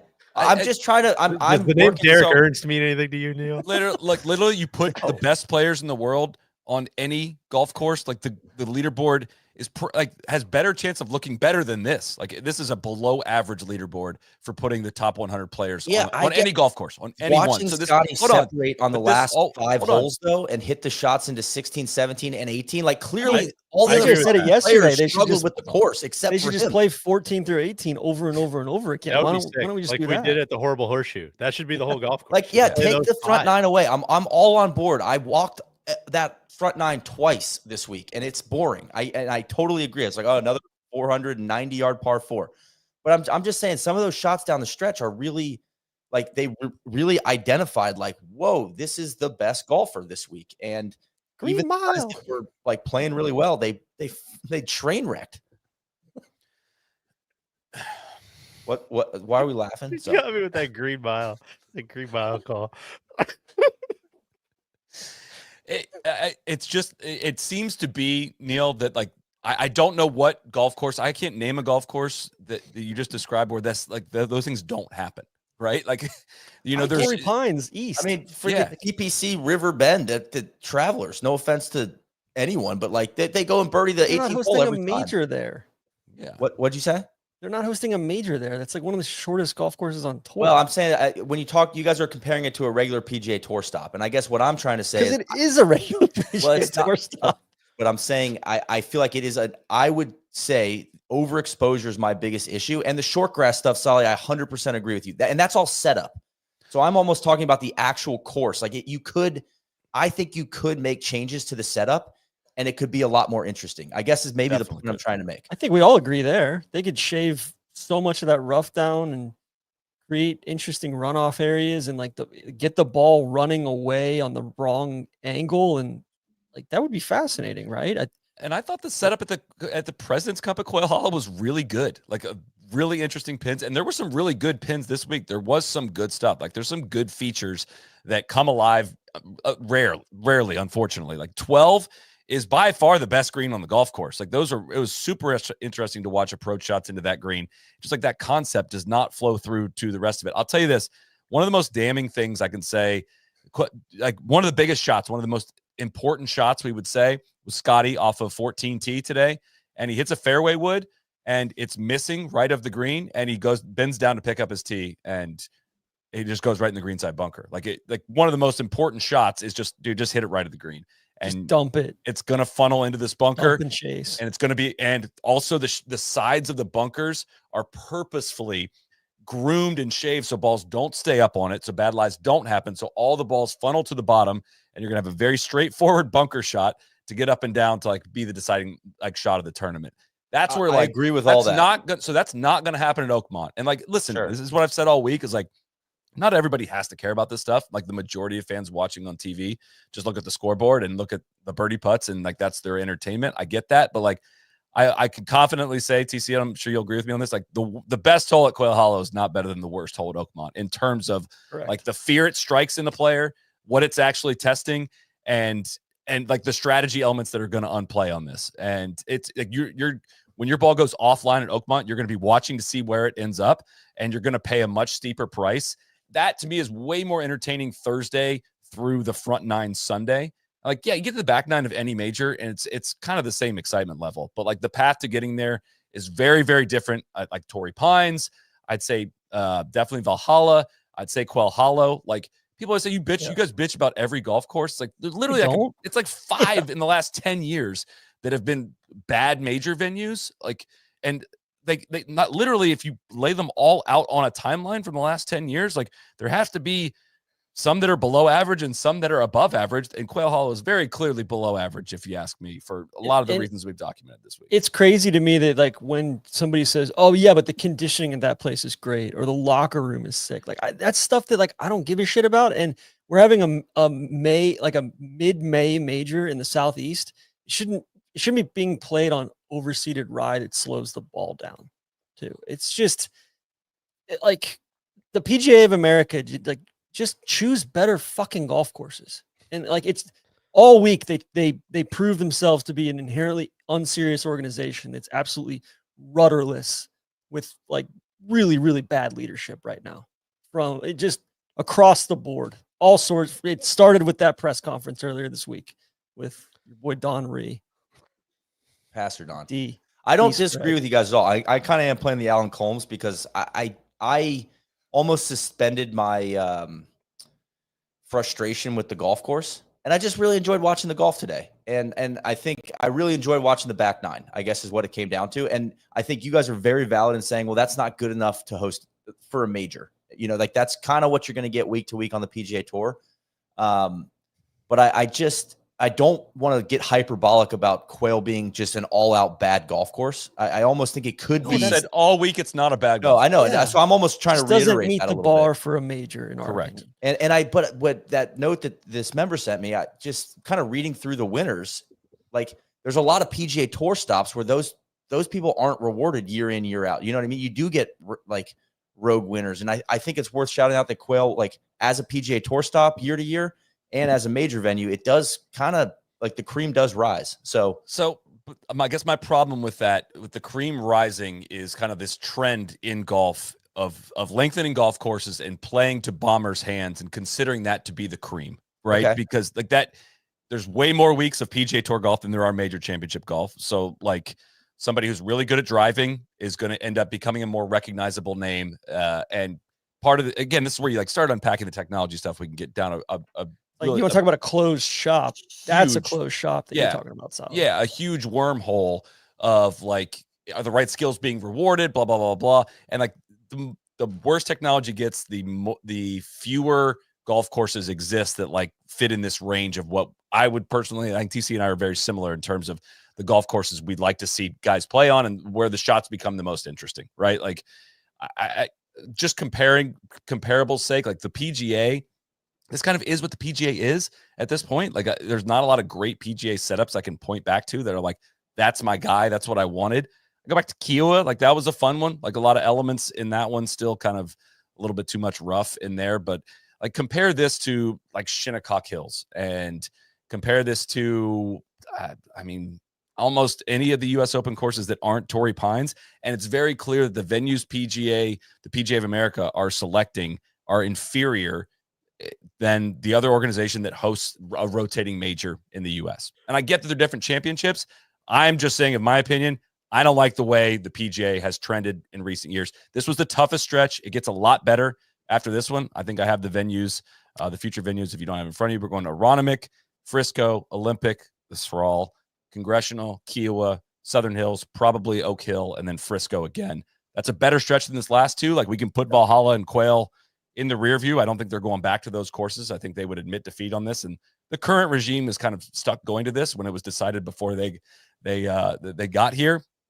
It gets better, not a ton better, but I don't think the discourse is going to be as strong over the next several years for this tournament. I agree. And I applaud the CBS folks for not just glazing Johnny Harris nonstop today on the broadcast, as they typically do. I think Wells Fargo. I think to everything you're spelling out, Neil, I also think that it could be worse, right? Like that's maybe the. I guess that's what I'm saying. I just don't Yeah. want to lose the plot here, where I was like, I don't, I wasn't. Places I was just frustrated. overexposed. I was frustrated with the course, but I'm not like infuriated. I wasn't infuriated by it. Yeah. I'm like, oh yeah, the front nine's kind of boring. The fourth hole sucks. It's like, yeah, this is like pointless. I'll say There's the some filler. infuriating There's some part. filler. The infuriating part, Neil, is like five. I don't know the exact number, but like maybe like 5 changes. It could become legitimately quite interesting, right? Or Yeah. solely if they just straight up didn't make changes. Like this course in 2008 or 2010 was great. And every successive change that they've made has made it worse. Yeah. So TC, your criticism of the PGA of America and the setup, I think I'll ride with you there. And Solly, you too. I mean, I could not like. I'm with you, brother, on the some is PGA of America and some is the design of Quail, though. Also, like that rough between, like the rough right of 7 fairway, like this great water feature down the par 5 7th. That rough is always there. That's not a PGA of America thing. Get rid of that. Bring the fairway, the hazard closer to the water there. Like what is like? Imagine the 18th at TPC Sawgrass with like 20 feet of thick rough between the fairway and the water. Solly, don't give him any ideas, man. Which is, I guess that's the only infuriating part is it's That's like, the it literally infuriating is that It's right on there. repeat where it's like, you could do that, change that on 7, change it on 14, change it on 16 green, 15. change it on 17, change it like the creek on 18. The 18 is an awesome hole, except that like half the balls that should have been in the creek were in the rough. And I think if anybody has access to the broadcast and just an abundance of free time, making a supercut of the announcers watching balls bounce into the rough and saying, "Oh, he'll be okay there." That's not bad there. It is like that would sum it up in a much more succinct way, I think. Well, listen, I know we haven't done a lot of leaderboard stuff, but I do want to. I want to go here instead, actually, before we do that. Turned into Hannity and Combs. Well, and like Combs, I got my ass kicked. I in like the it. debate. I like it. No, you're just asking questions, man. I like it. We're doing. I do want to talk about the PGA in general a little bit because TC, you kind of danced up to this line a little bit, but I don't think it's controversial to say that the PGA Championship has become a pretty distant fourth in the major championship lineup. I'm curious, we just spent a lot of time talking about venues. Is that the main thing you guys would ascribe that to? And please, if you disagree on this being the fourth, also raise that. Yeah, I think the biggest winner this week, aside from Scottie, was the USGA. Like, yeah, hey, like we have we're the serious major here. Yeah, no, I think venues, I mean, even just it was disappointing, but like if somebody's going back and watching, like I got flack for pointing out, hey, all these corporate hospitality boxes are empty this week, or a lot of them are empty. Oh, somebody DM'd me on that, TC. I don't know why they didn't DM you because I don't really care. Is everybody's hanging out in the air conditioning? No, apparently all those the seats are in the sun and the seats were like scalding hot, so everybody was standing in the back of the hospitality. That was what I was told. I was like, okay, I'll pass along. Cool, chalk another one up for the PGA of America then. Like, who could have seen that? Unlucky. Yeah, it's very unpredictable where the sun's going to be at certain times of the day. Yeah. The it's like Jerry Jones can't sit in the seats. They're gonna get burned. The most again, this is where this is not my kind of a not my circus, not my monkeys situation here, but you can't really argue with the setup philosophy because to your point, Neil, it does produce a lot of good champions and most people don't give a shit more than that. Accurate. And if that's working for the business, then It's not my business. Do whatever makes sense. What I would point out as a massive business difference, especially having just been at Portrush, is just look at the grandstands at Oakmont, look at the grandstands at Portrush, look at where they are putting the focus of the like who they want to take care of, right? The Open, the US Open, always like almost try to outdo each other with how much public seating they have, around the 18th hole and what an atmosphere they're trying to create. One thing I want to point out, Richmond Houston from Midland were exploding. And also, you got to eliminate LACC from this part of the conversation. You're right. You are right about that. But again, I don't know how the business model works, but it's like when you see, I don't think you can do much in our position. Club Magenta taking up some valuable real estate. I don't think you can do much in our position other than compare it apples to apples, right? And it's like, man, that one and that one, like those just look so much better. Like, wouldn't it be better for people who buying a ticket, like be able to see the golf on 18? That seems like, and then Don Ree, like, and like the tickets are like $300. Which I think they I know they have inclusions. Food. They do have inclusions. No water, no inclusions. Can you imagine, just real quick, anybody who's well versed in the Starbucks universe, can you fill me in if a strawberry refresher with no water is just like straight concentrate? A Trenta strawberry refresher with no water, is that like 30 ounces of just who drinks that? Pee. Patrick Reed. That's his. You never seen that video? God, there's this epic video for. I can't believe. I'm sure for people that don't spend 900 hours on the internet every week like I do. There's this fucking. I don't even know where it came from. This epic video of him going through the Starbucks drive-thru. And he just rattles off this order so fast. He goes, "Hey, what's up, man? 2 Trenta strawberry refreshers, no water, no inclusions, thanks." And apparently no inclusions means like the chopped up fruit. It's just, anyways, I just, that's like hummingbird nectar, wouldn't it be, with like no water? That's psychotic. Oh man. What were we talking about? We were talking about just general, grandstands. Like there just wasn't that much juice out there. And like it got better on the weekend a little bit because the banker, all the mid-level back office bankers got free from their jobs and they could come out on the weekend. But even then it was just, and then Don Ree calls it the best fans in all of sports. You know what? I don't think another non-controversial take, TC. I don't even think anybody there would argue. I just don't think the fans at Quail Hollow are unequivocally the best fans in all of sports. I don't think that's controversial to say. I think there's a lot of, surely not even the best in North Carolina. Could right? Still be good fans. That doesn't mean they're bad fans, but the best fans is, Pastor Don's getting hyperbolic. Man. Come on. Somebody made this point too. It's like the especially Thursday, Friday, the super sparse late crowds in the day, even with top players out there, just means it was all local people that were there that went home and like nobody traveled in for it. Like that's essentially representative of that.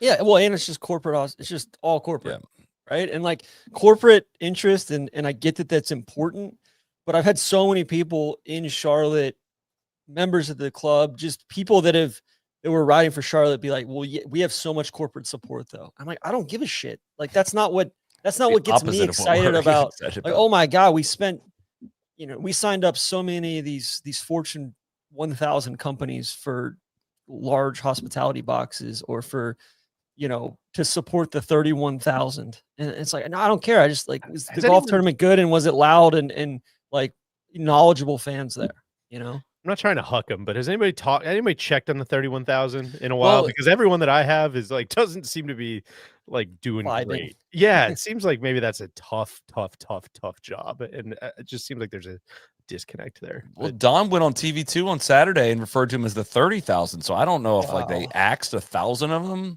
this week. Like that was, I don't know. Guys, let's get to Jon Rahm. Right, because golf, he threatened to win this golf tournament, ultimately finishing at 4 under, T8, final round 73. Solly, what was the biggest takeaway just seeing Rahm in the mix again?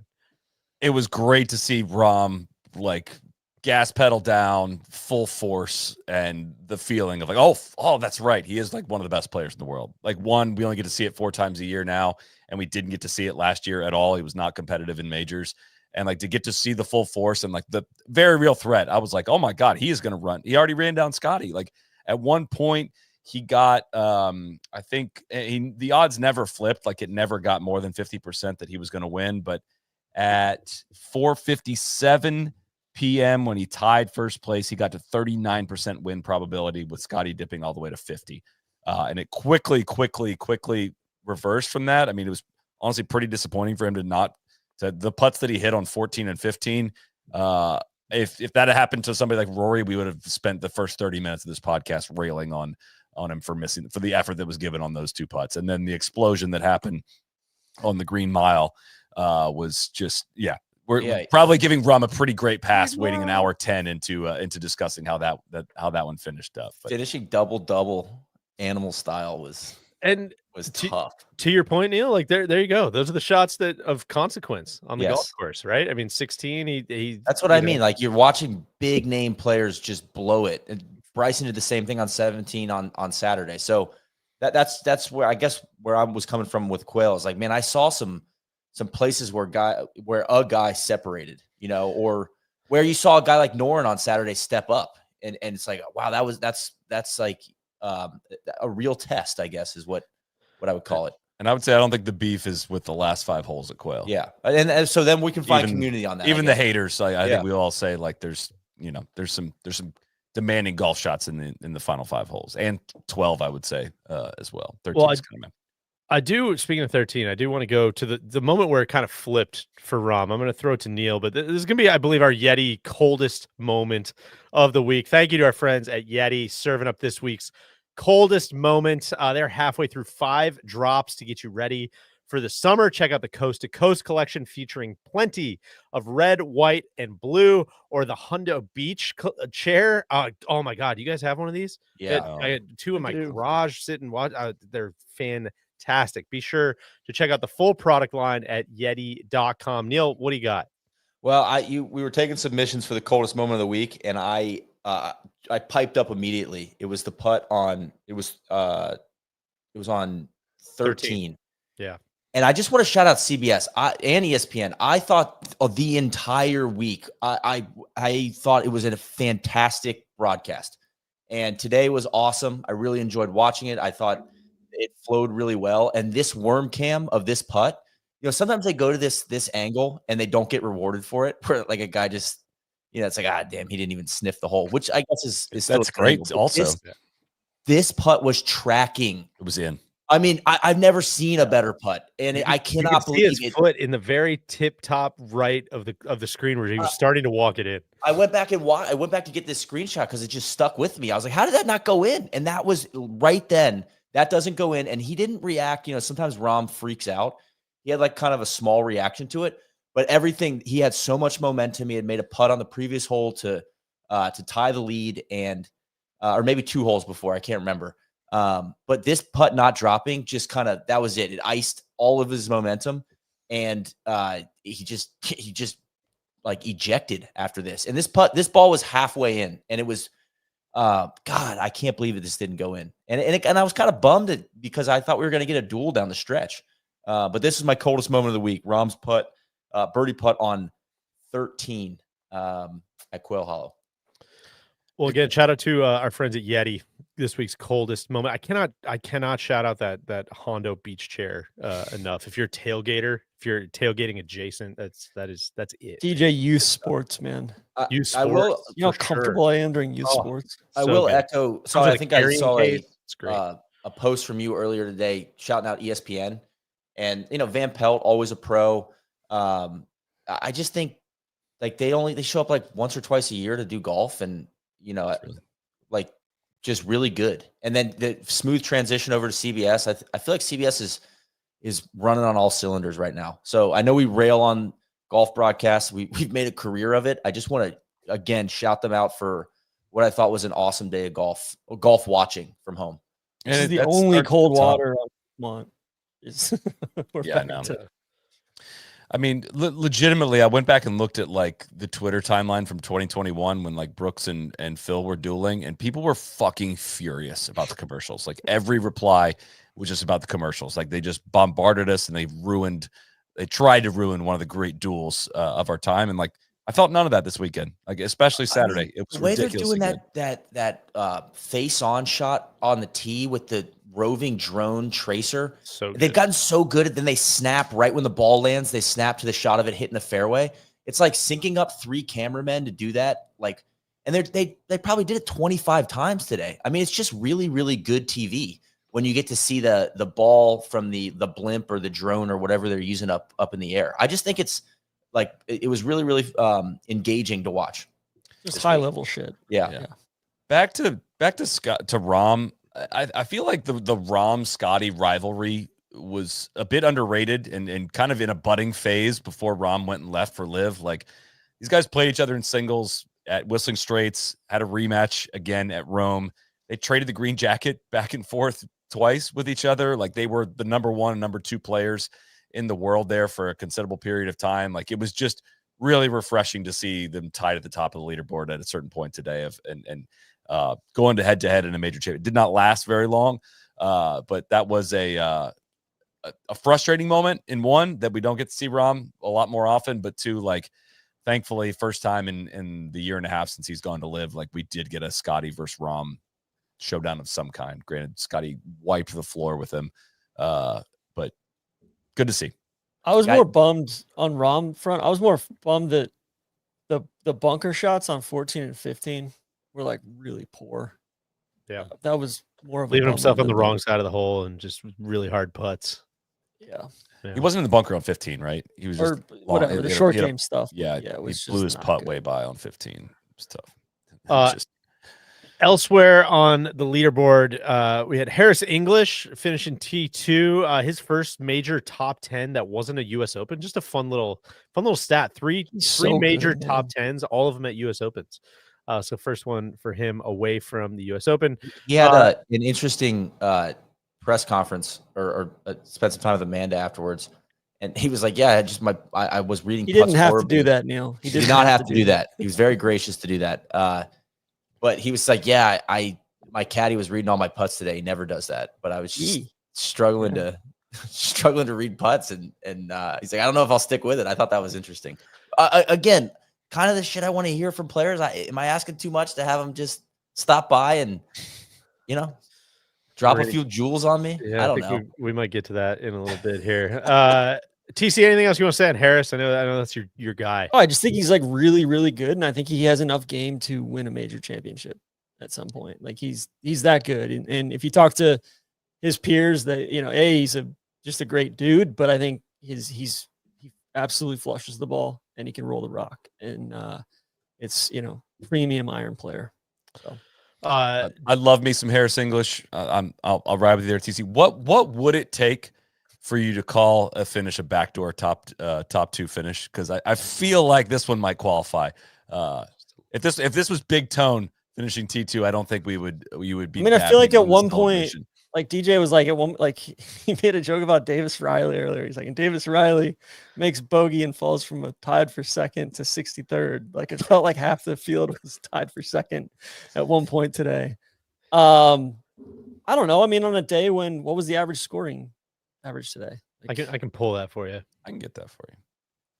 72.15 average 1.1 over par. Yeah, I think I don't know. It's bested the average scoring by 7.5 shots. I'm just calling him like I see him. I think it's a fair question, Sully.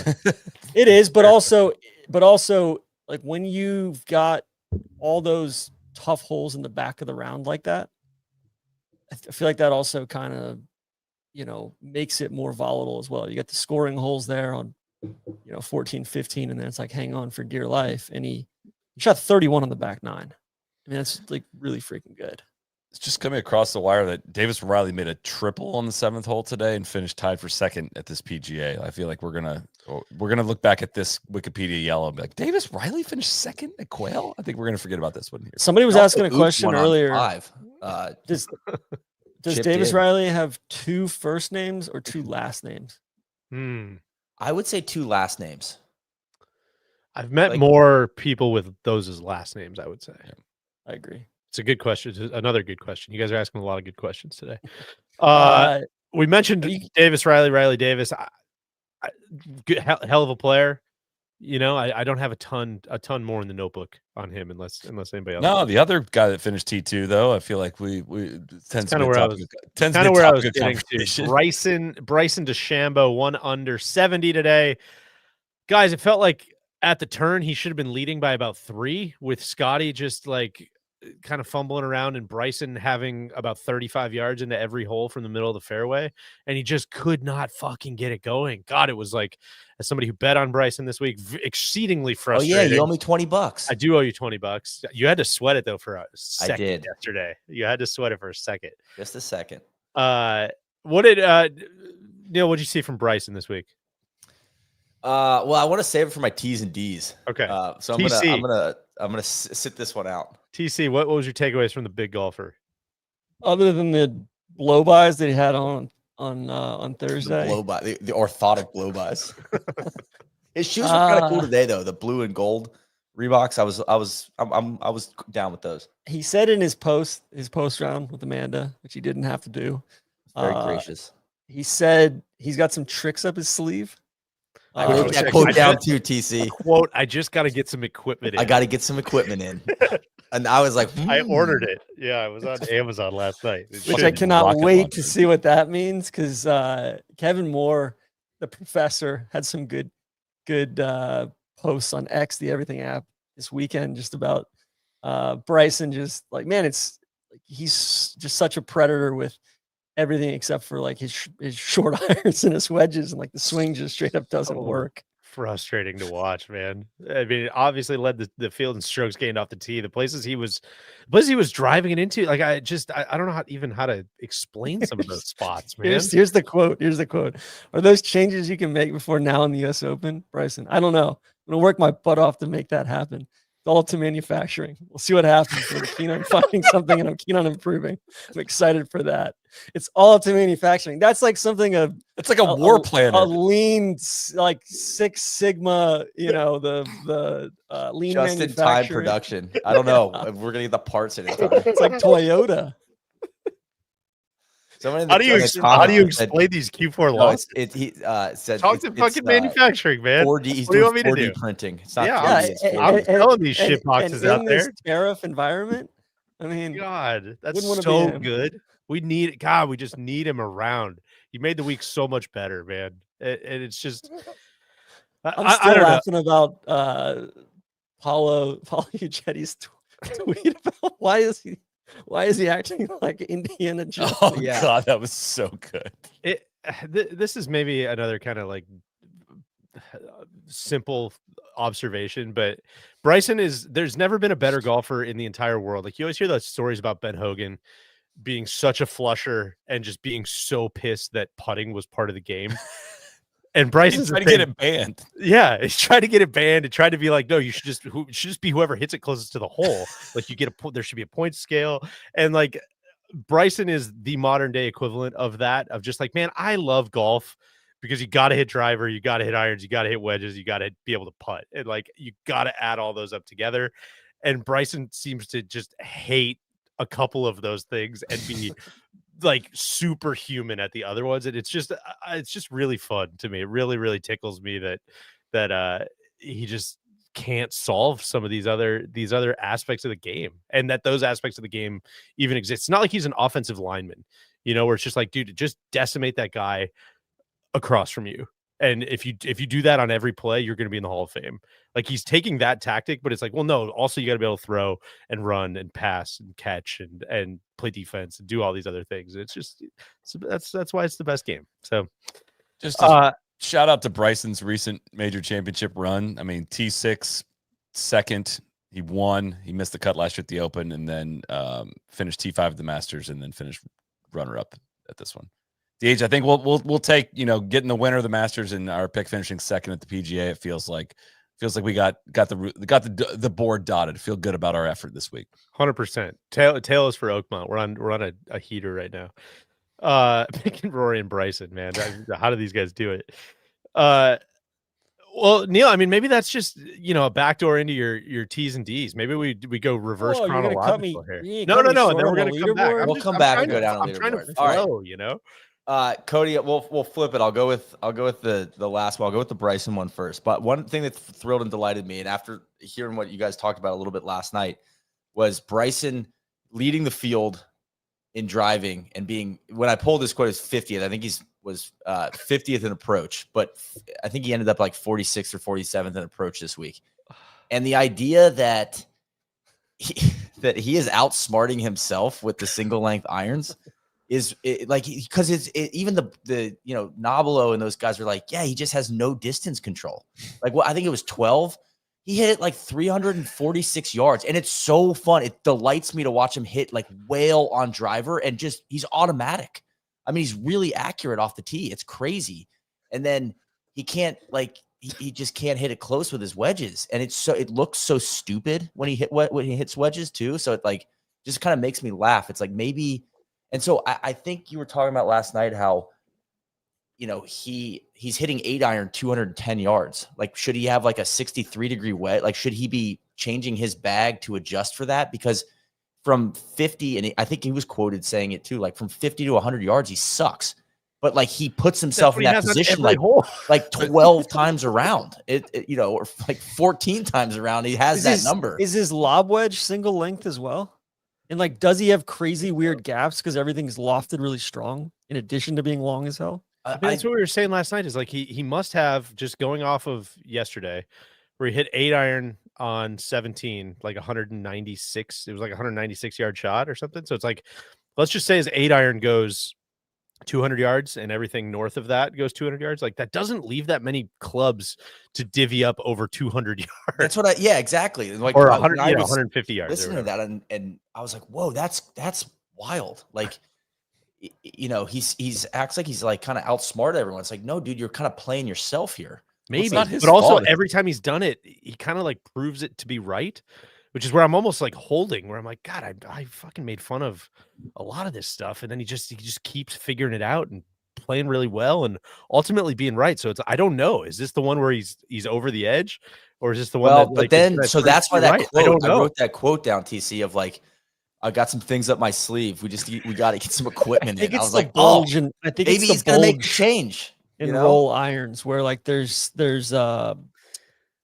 gear effect in your irons. Basically, I think is what he's got up his sleeve. But I think it's also like talking about he can't solve for the wind, because the hit is so high. Like, I'm the only one that has to deal with this. Like, having single length, but like a lofted up 9-iron is like leading to these problems. Like, he can't like loft down the 9-iron and de-loft it and hit it lower. Like, and he's getting blown up by the wind. And I mean, it's on the manufacturers though. They got to get it figured out.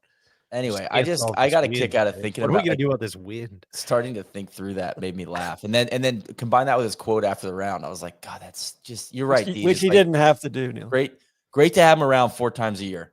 Would wear me out though if it was more. Would you like to do your 2 other thrills and delights, or would you like to defer to the second no, half? I'll do my 2, and I'll end with one that'll lead into TC's down the leaderboard. So Cody, I'm going to our rake guy. I think the thing that thrilled and delighted me the most, I went through my photos from on course.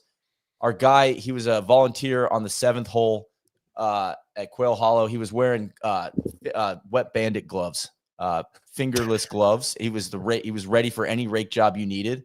And driving cruder. I just got such a kick out of like that. My guy wearing gloves, just ready to rake those bunches. Just total delight from this. And I mean this sincerely. I love it when people take their job, like pride in their work.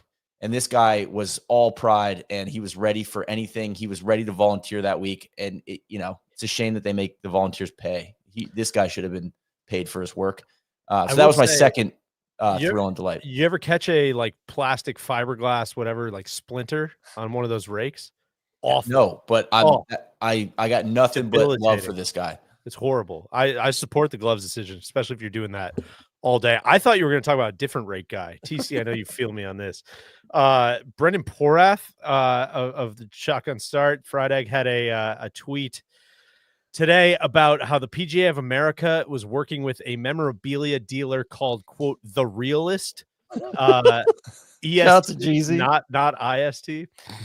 This week they've enshrined the rake that Jonathan Vegas hit on Friday with an auction and display on site.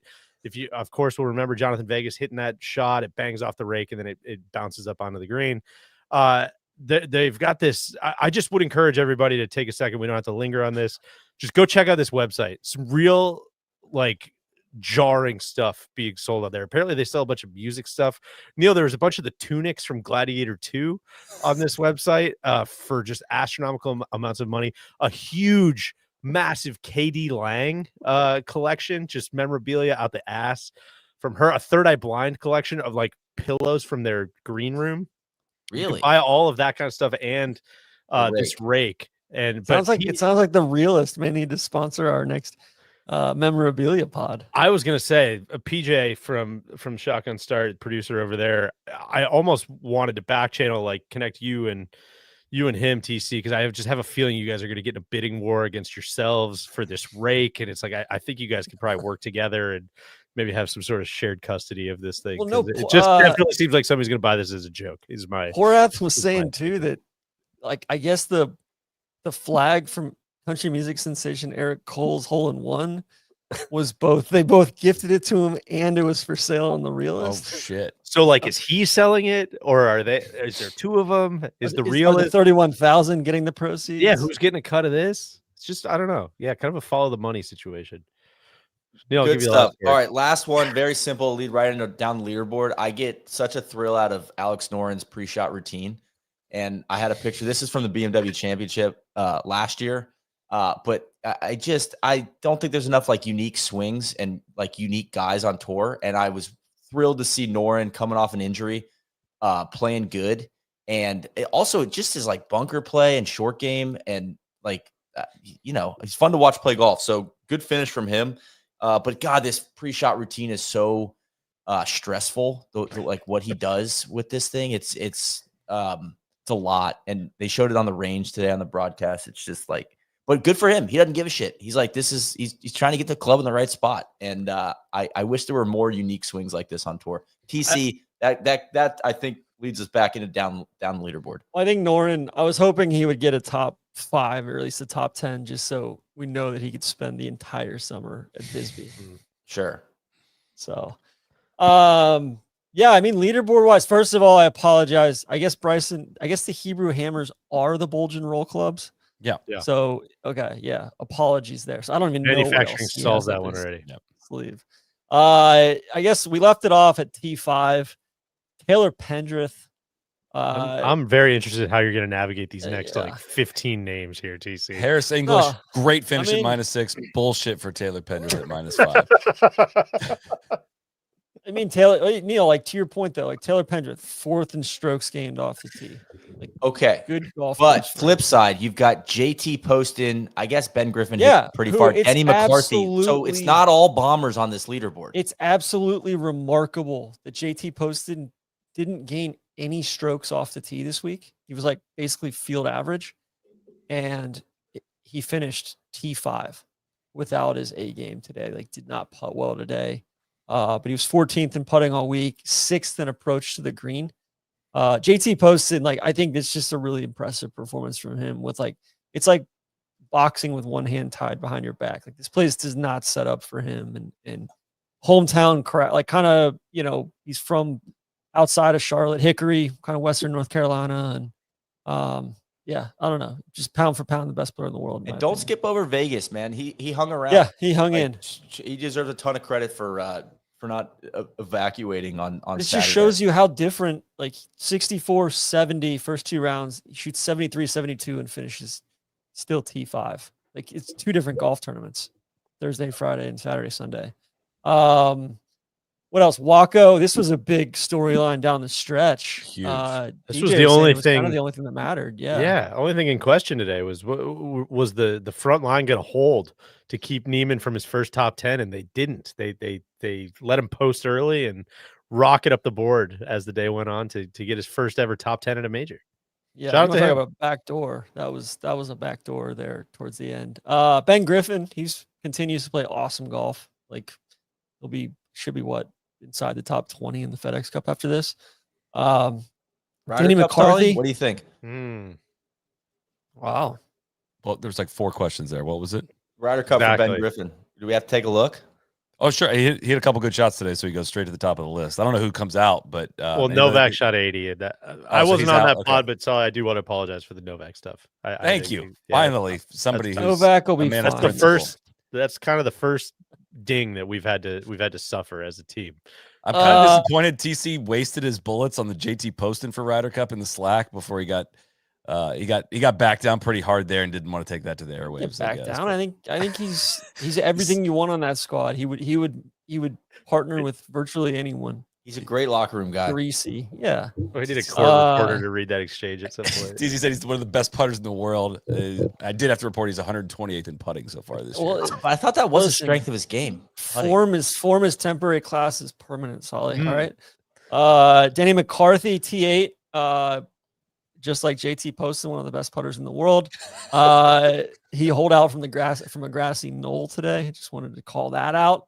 But pretty impressive for him to finish T8. I guess pure greens, like he's gonna. I guess some of the on really good greens like this, some of the best putters are gonna rise. Ryan Gerard remains one of the hottest players in the world. T8 for him. Yeah, 72-70 on the weekend. Joe Highsmith, Joe the Show LaCava, 2.0 on the bag for him, hanging around. T8.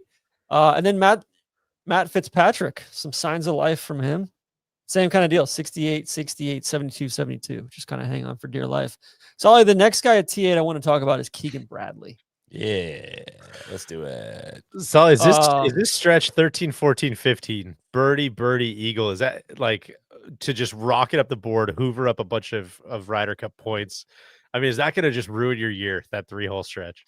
Yeah, I mean, my whole thing was like, I don't think Keegan's ever going to get in the top 20 of the Ryder Cup standings. That was my whole case I've been making the whole time. So also, it's your just whole crumble. case this week was, will he crumble. leap Joe Highsmith in the Ryder Cup standings? Jacob Bridgman. It was Jacob Bridgman, and I said he would definitively. I said that he would. Wow. Take it, taste it. So he can pick himself.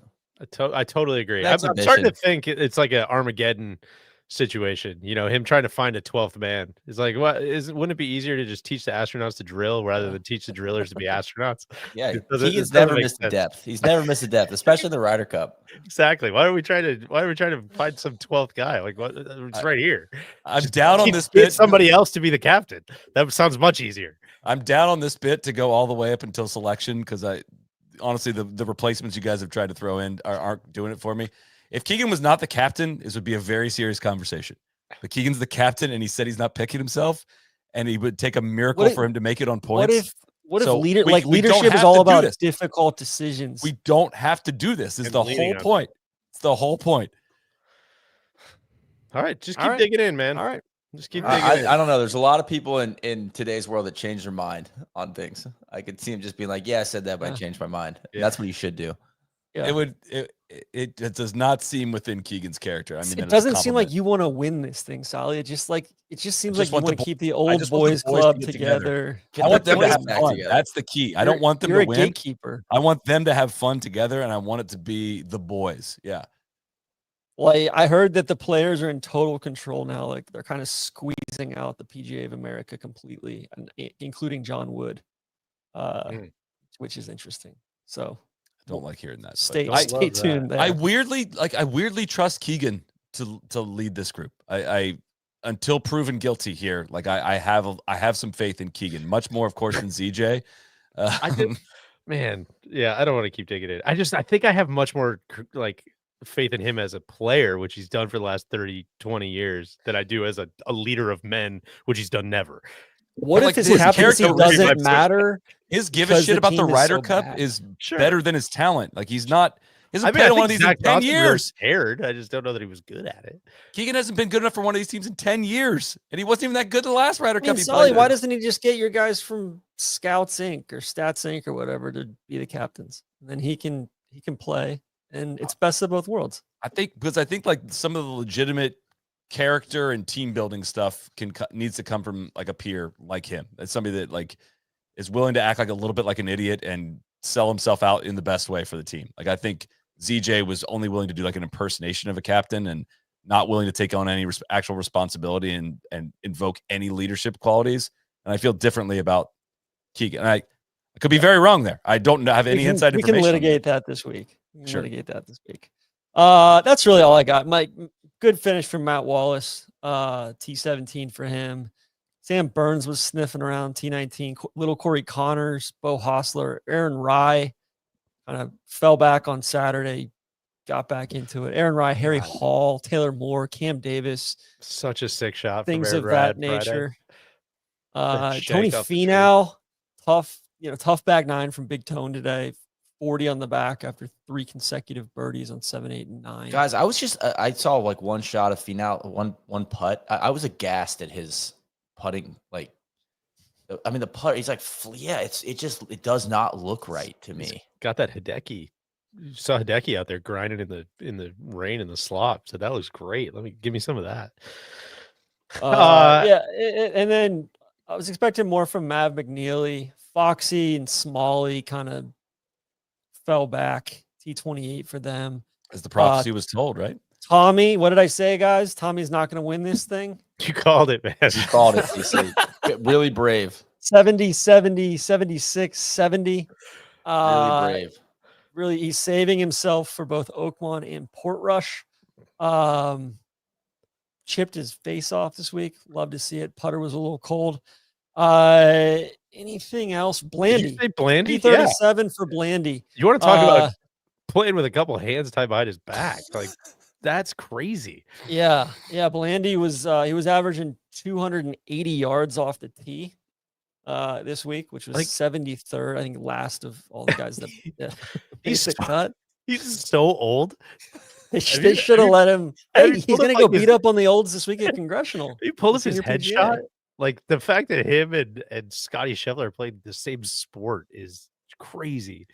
He's so good. He's like he gained 6.5 shots on the field with his approach play this week. That's crazy. Insane. He's a magician with the wedges. Like, him and Bryson would legitimately be the best combo ever. Crazy. Rocky-esque. But he gets to play in two PGA of America events and honor the 31,000 again next week. How cool is that? He should be on the Ryder Cup team. Going down I the want to shout out Wyndham Clark as well. That was tough.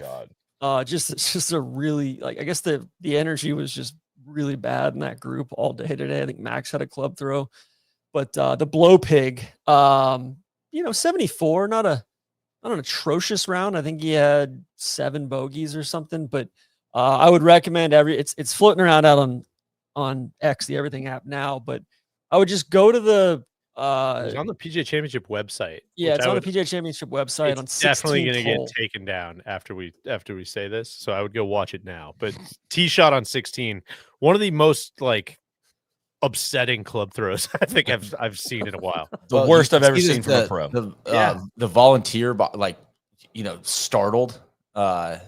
It's crazy.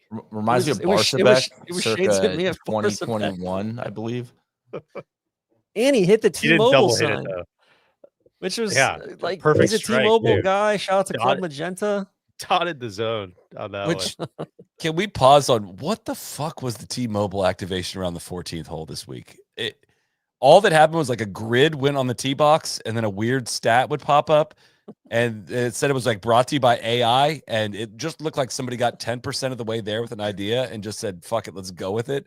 And that was the only came up with that idea. Probably needed AI to come up with the rest of the idea is the problem. But yeah, tough scene. TC didn't quite. One other thing for Quail Hollow that I want to point out.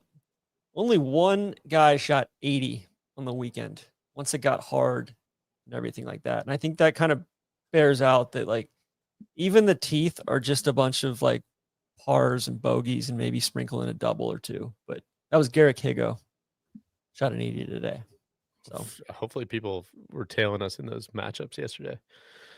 TC didn't quite get to T47, which is where we find our guy Rory McIlroy, 72-72 on the weekend. I think obviously very, very disappointing at a place that he has won 4 times and had big hopes of winning his second major of the year. I think probably one of the stories of the week are going to be a tandem of skipping media all 4 days and also kind of this driver stuff that we talked about last night. There was another wrinkle kind of added to that this week in a Golf Week piece by Adam Schupak, who talked to Xander about, the driver testing that we talked about last night. If you missed last night's show, The USGA does driver testing for characteristic timing for all of the majors, I believe, and I think most weeks on the PGA Tour. They usually test about a third of the field. It's very, very common for guys to get popped for, having a driver that's too hot. And just to kind of cover all of our bases here, ordinarily, like a hot driver, something just over the line, usually is pretty negligible distance-wise, feet rather than yards. Is and what getting people popped say. is like you just have to replace your driver head. You don't get suspended or anything like that. Or Xander had some pretty strong words as he typically does, which I appreciate, and just came out and said, I think they should test everyone's driver. It's not right to just test 50 guys. Doesn't make sense if you're in it for the spirit of the game. The whole point of it is to protect the integrity of the field. If you don't test everyone across the board, I don't think you're protecting the whole field. I could not agree with that more. TC, I'll throw it to you. What say you on, you weren't on the show last night. What did we miss? What was your takeaway from this? And how does it kind of roll up to the Rory skipping media all 4 days? Because I do think things are related.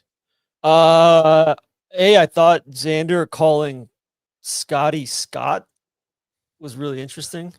Potential listener. I took a lot from that.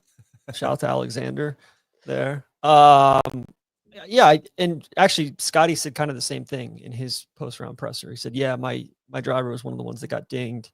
Yeah, I think that, we should probably be a little bit more militant about, if we're going to test, let's just do it right and test them all. I also think hey, maybe it's top 10 gets tested after, each week. Like if it's not feasible to test everything every week or during major weeks, let's test the top 10 or the top 20 after every week. You got to give over your driver after the round. I think that's something, but yeah, you could certainly figure it out one way or another, but it's one of those things where the line gets so blurry where let's say one of the equipment manufacturers tells a player that, hey, your driver, because some of the equipment manufacturers take pride in this and test the hell out of them. And some of the other ones have faces that are flimsy as fuck and collapse all the time. I'll let people be the judge of that. But what happens if the manufacturer says, hey, your driver is really hot, it's right up on the line and you probably shouldn't be playing with this one, and the guy plays it anyway? Is that's knowingly, that's no different to me than breaking the rules. Apparently if you test positive, your driver gets taken away. Like they don't return it to you, or at least the driver head they keep. The manufacturer? No, so at the USGA. I'm saying, let's say the manufacturer tested it, or you tested it yourself, or whatever, and you're like, oh man, this is so hot, and I'm gonna keep playing it until I get dinged because there's no downside, right? And that's it's just why have the rule then? Why not?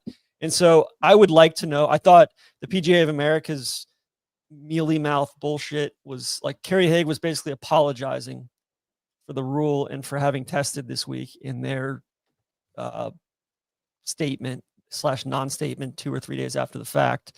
And just the whole lack of transparency across this is outrageous to me, when it's all right, this is about the rules of the game. It should be black and white, right? And if they put the fear of God into guys that, hey, if you're caught playing with too hot a driver, you're going to get DQ'd or you're going to get a big ass penalty, man, I bet those manufacturers would get really, really serious about this. And I bet guys would really, really, make it a big imperative thing earlier in the week.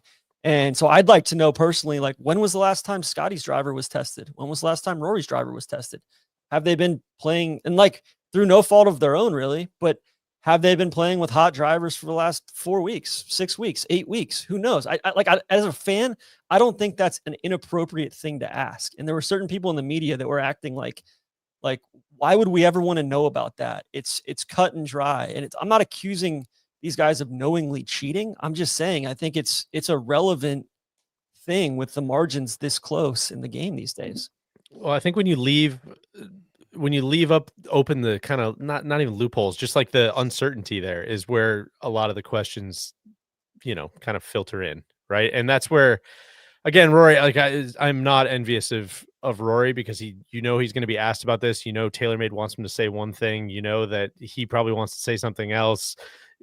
He goes out and, is one of the best drivers on planet Earth and then doesn't drive it well this week, it's hard not to make a connection that you're playing a different driver. Like it just is, it's kind of a hornet's nest for a lot of these guys that have these very lucrative equipment deals. Make it a hornet's nest by that's jerking it away. I would actually say the USGA, deserves a little bit of criticism here. TC, I agree with you. If we're gonna have, it feels like they're kind of going through the motions on this, and I look at it like there's no conspiracy like, oh, Rory's Masters is called into question, or the win at TPC Craig James. Like, can we, like, because you said like the difference is kind of a yard or two according to Michael Kim, whatever.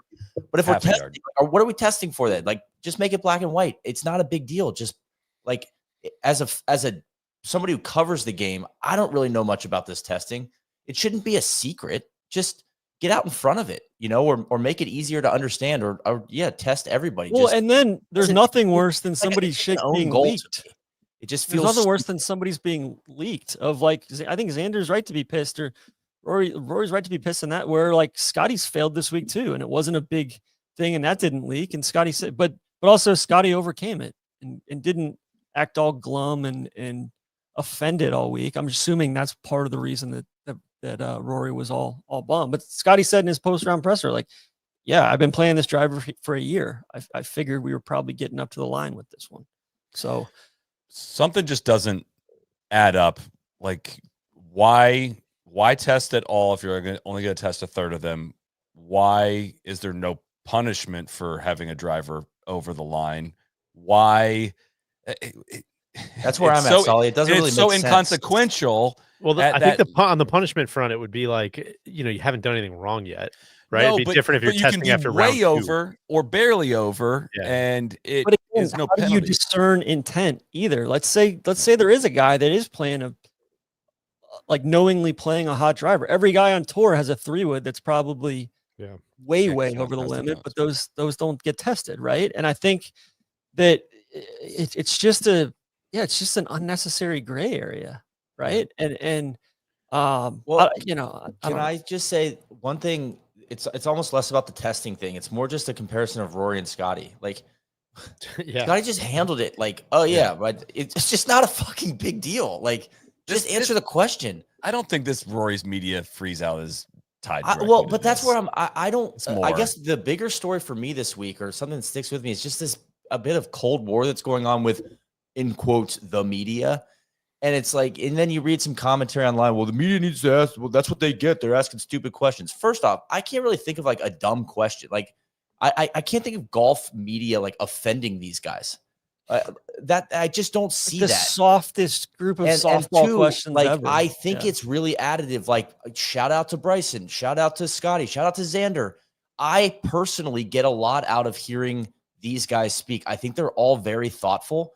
I've gotten a lot out of Rory speaking the last 5 to 10 years. He's probably put his foot in his mouth a few times, and maybe that's why he doesn't want to talk as much. But then I don't know, man. It just feels like you're asking for trouble by like making a point not to talk to the media. It just feels unnecessary. And then to, with the Collins stuff earlier this year, to like blame the media for like, not doing their job or asking bad questions. That's the part where I'm like, and not even us, like, I'm not going to the press conferences, but like talking to Amanda after the round, like I get a lot out of that on the broadcast. I enjoy listening to these guys kind of unpack their round. It's what we do in our freaking film rooms. Like, you think I want to talk to the camera after I blow another mega bonus on Strap?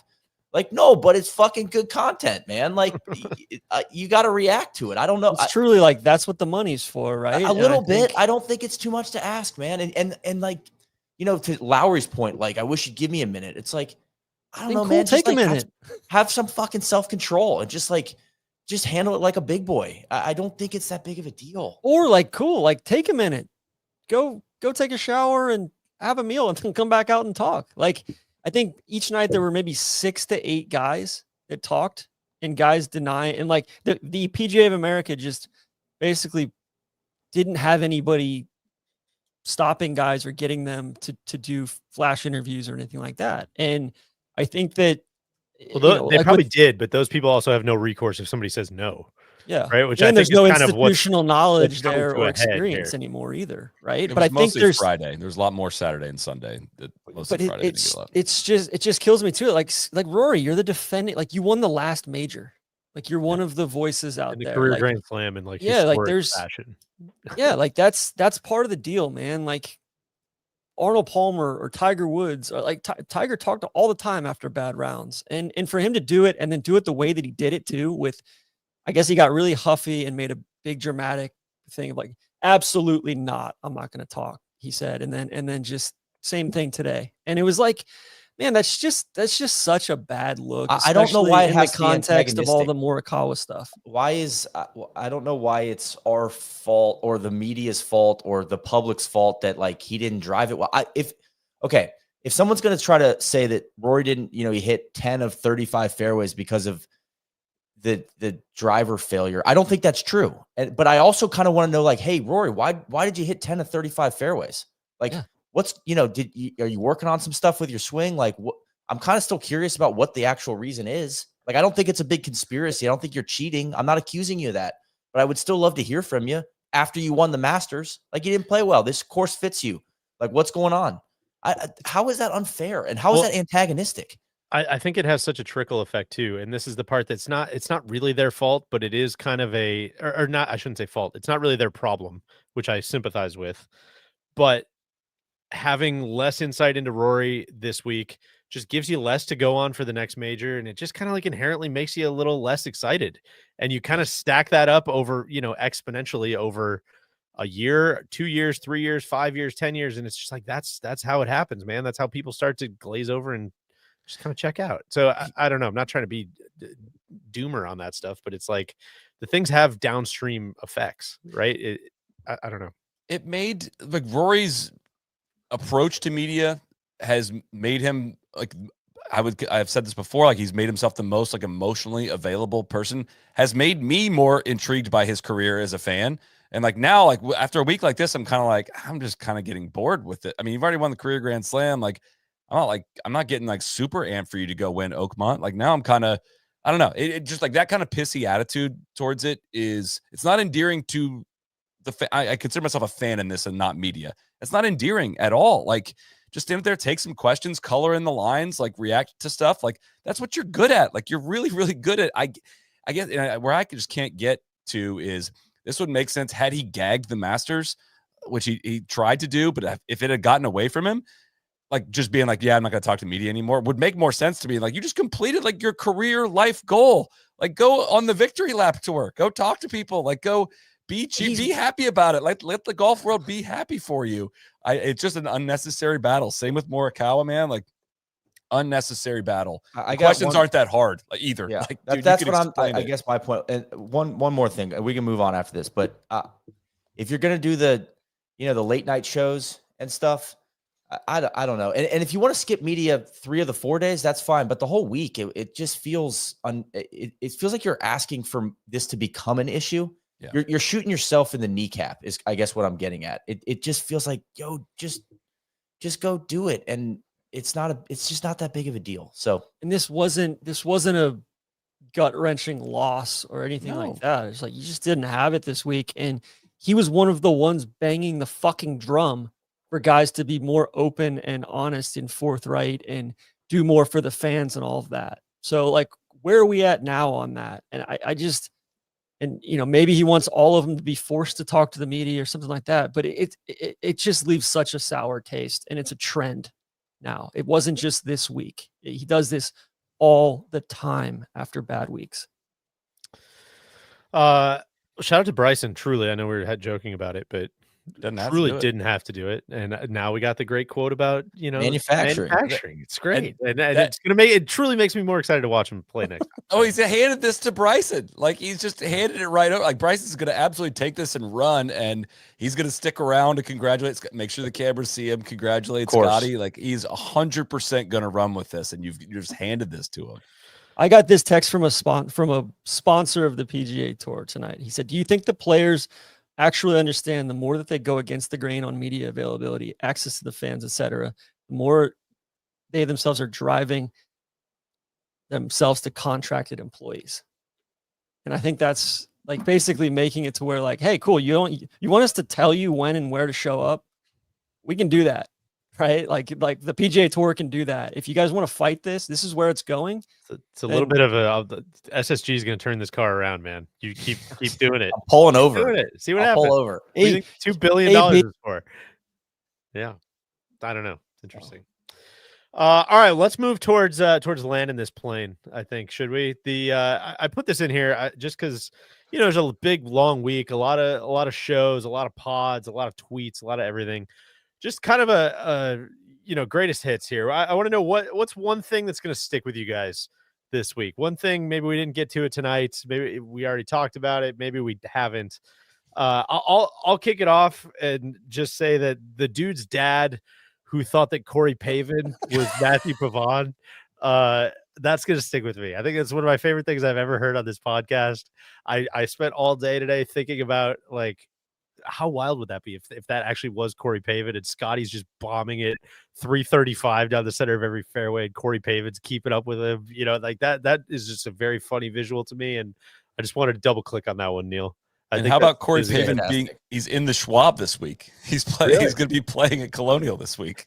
Do you guys have anything else you wanted to shout out before we on the way out here? I mean, it probably will stick with me is just that TC's week-long battle with the city of Charlotte. I think will be in 2 or 3 years. I'm like, oh God, you remember that? Like, you know what, Neil? I'm glad you brought that up because I think that's a good opportunity on the way out here for our Surf Pro Mulligan of the week. Surf Pro, the #1 brand in cleanup and restoration, is known for making any mess like it never even happened. I don't even know. TC, did we clean it up? Was there anything to clean? Where do we even land with this?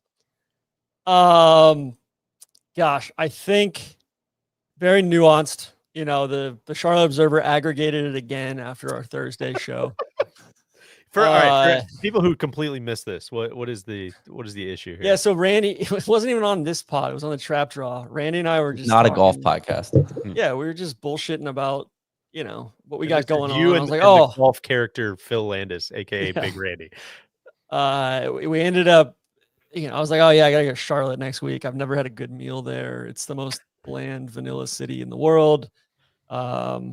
It kind of punches below its weight from a cultural perspective. Randy called it Diet Atlanta, which I still think is probably spot on, even more so than I did earlier in the week. I think it's like Atlanta was, 15, 20 years ago. It's got less bullshit, but it's also got less of the good stuff too. And I said right off the bat, I said, this is, probably a really good place to raise a family. And then I get pilloried in the Charlotte Observer. I got shout out to the Truest guys. They invited us out to a 10-course meal at this fantastic restaurant, which was like, I had really good meals this week. So I will apologize to Charlotte on that front. There are very good restaurants. I think there should be many, many more very good restaurants in Charlotte. I think it probably punches below its weight still for a city that has a culinary school like Johnson & Wales and 2 or 3 million people, and the amount of corporate support that, in corporate environment that it does. Big brewery city. So I'll shout out Longvon, Lostrica, Supperland. I did Fleming's, a little hole in the wall spot downtown. We had a fantastic meal at Fleming's. I know Rory celebrated his first win at Quail Hollow at Del Frisco's Steakhouse. I know there's a lot. I think I've spent a lot of time in bad areas of town, namely South Park and quote Uptown, which is just downtown. But I guess it's up on a hill. So I apologize to the people of Charlotte for, dragging them through the mud too much. I think I went too hard on Charlotte when, it's got some Dallas in it in terms of being kind of vanilla and vacuous, but there's more than meets the eye. All right. And, I want to apologize, but let me get a couple more body blows in before we get out. And there are a lot of mid-level bankers. There's a ton of them. And that wasn't a value bad thing. Yeah. It's like here in Jax, there's a lot of podcasters. And to all the people that are saying, yeah, but TC, you live in Jacksonville. I do live in Jacksonville, and the food scene fucking blows here. All right. And that's fine. So it takes one to know one. Like I've never like said otherwise. I live at the beach, and it's again, great place to raise a family. I don't live here for the food. I tend to cook a lot when I want a good meal. There's a couple good restaurants around town. So anyway, and God, now a lot Jacksonville's of going to people come after him. Calling out. I I think Jacksonville's most gonna be people in okay with Jax that. would say that.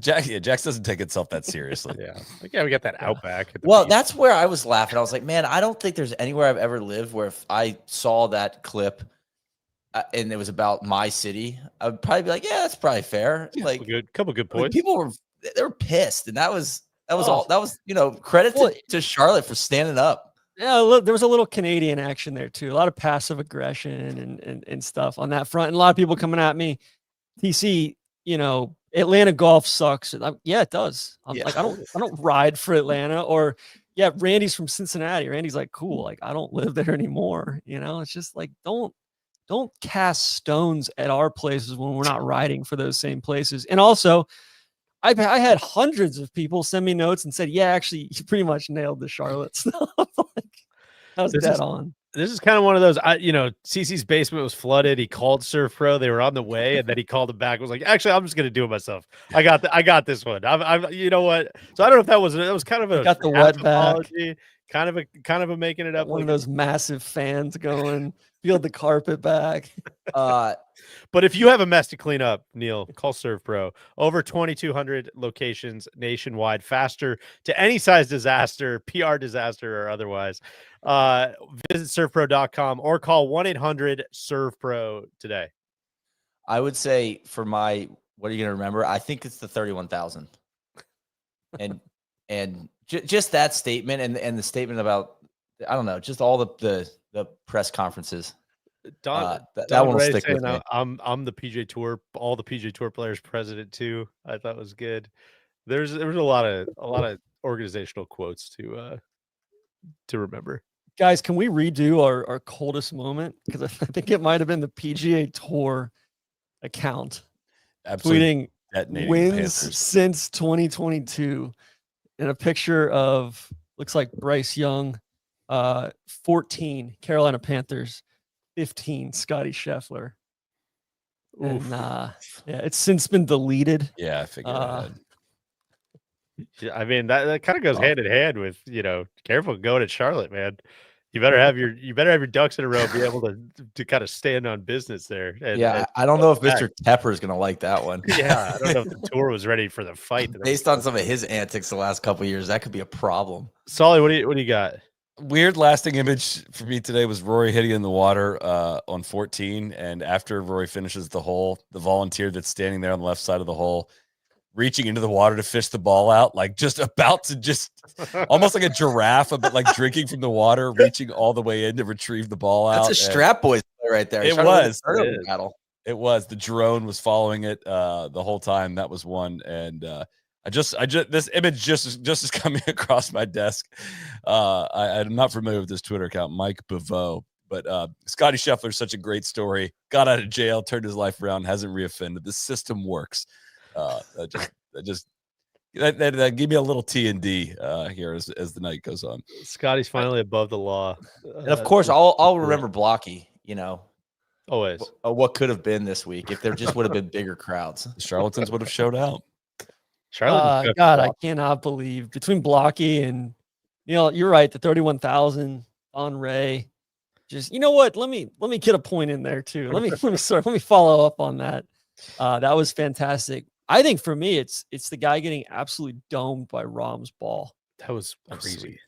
And then just That's popping so up like lucky. nothing even happened. Yeah.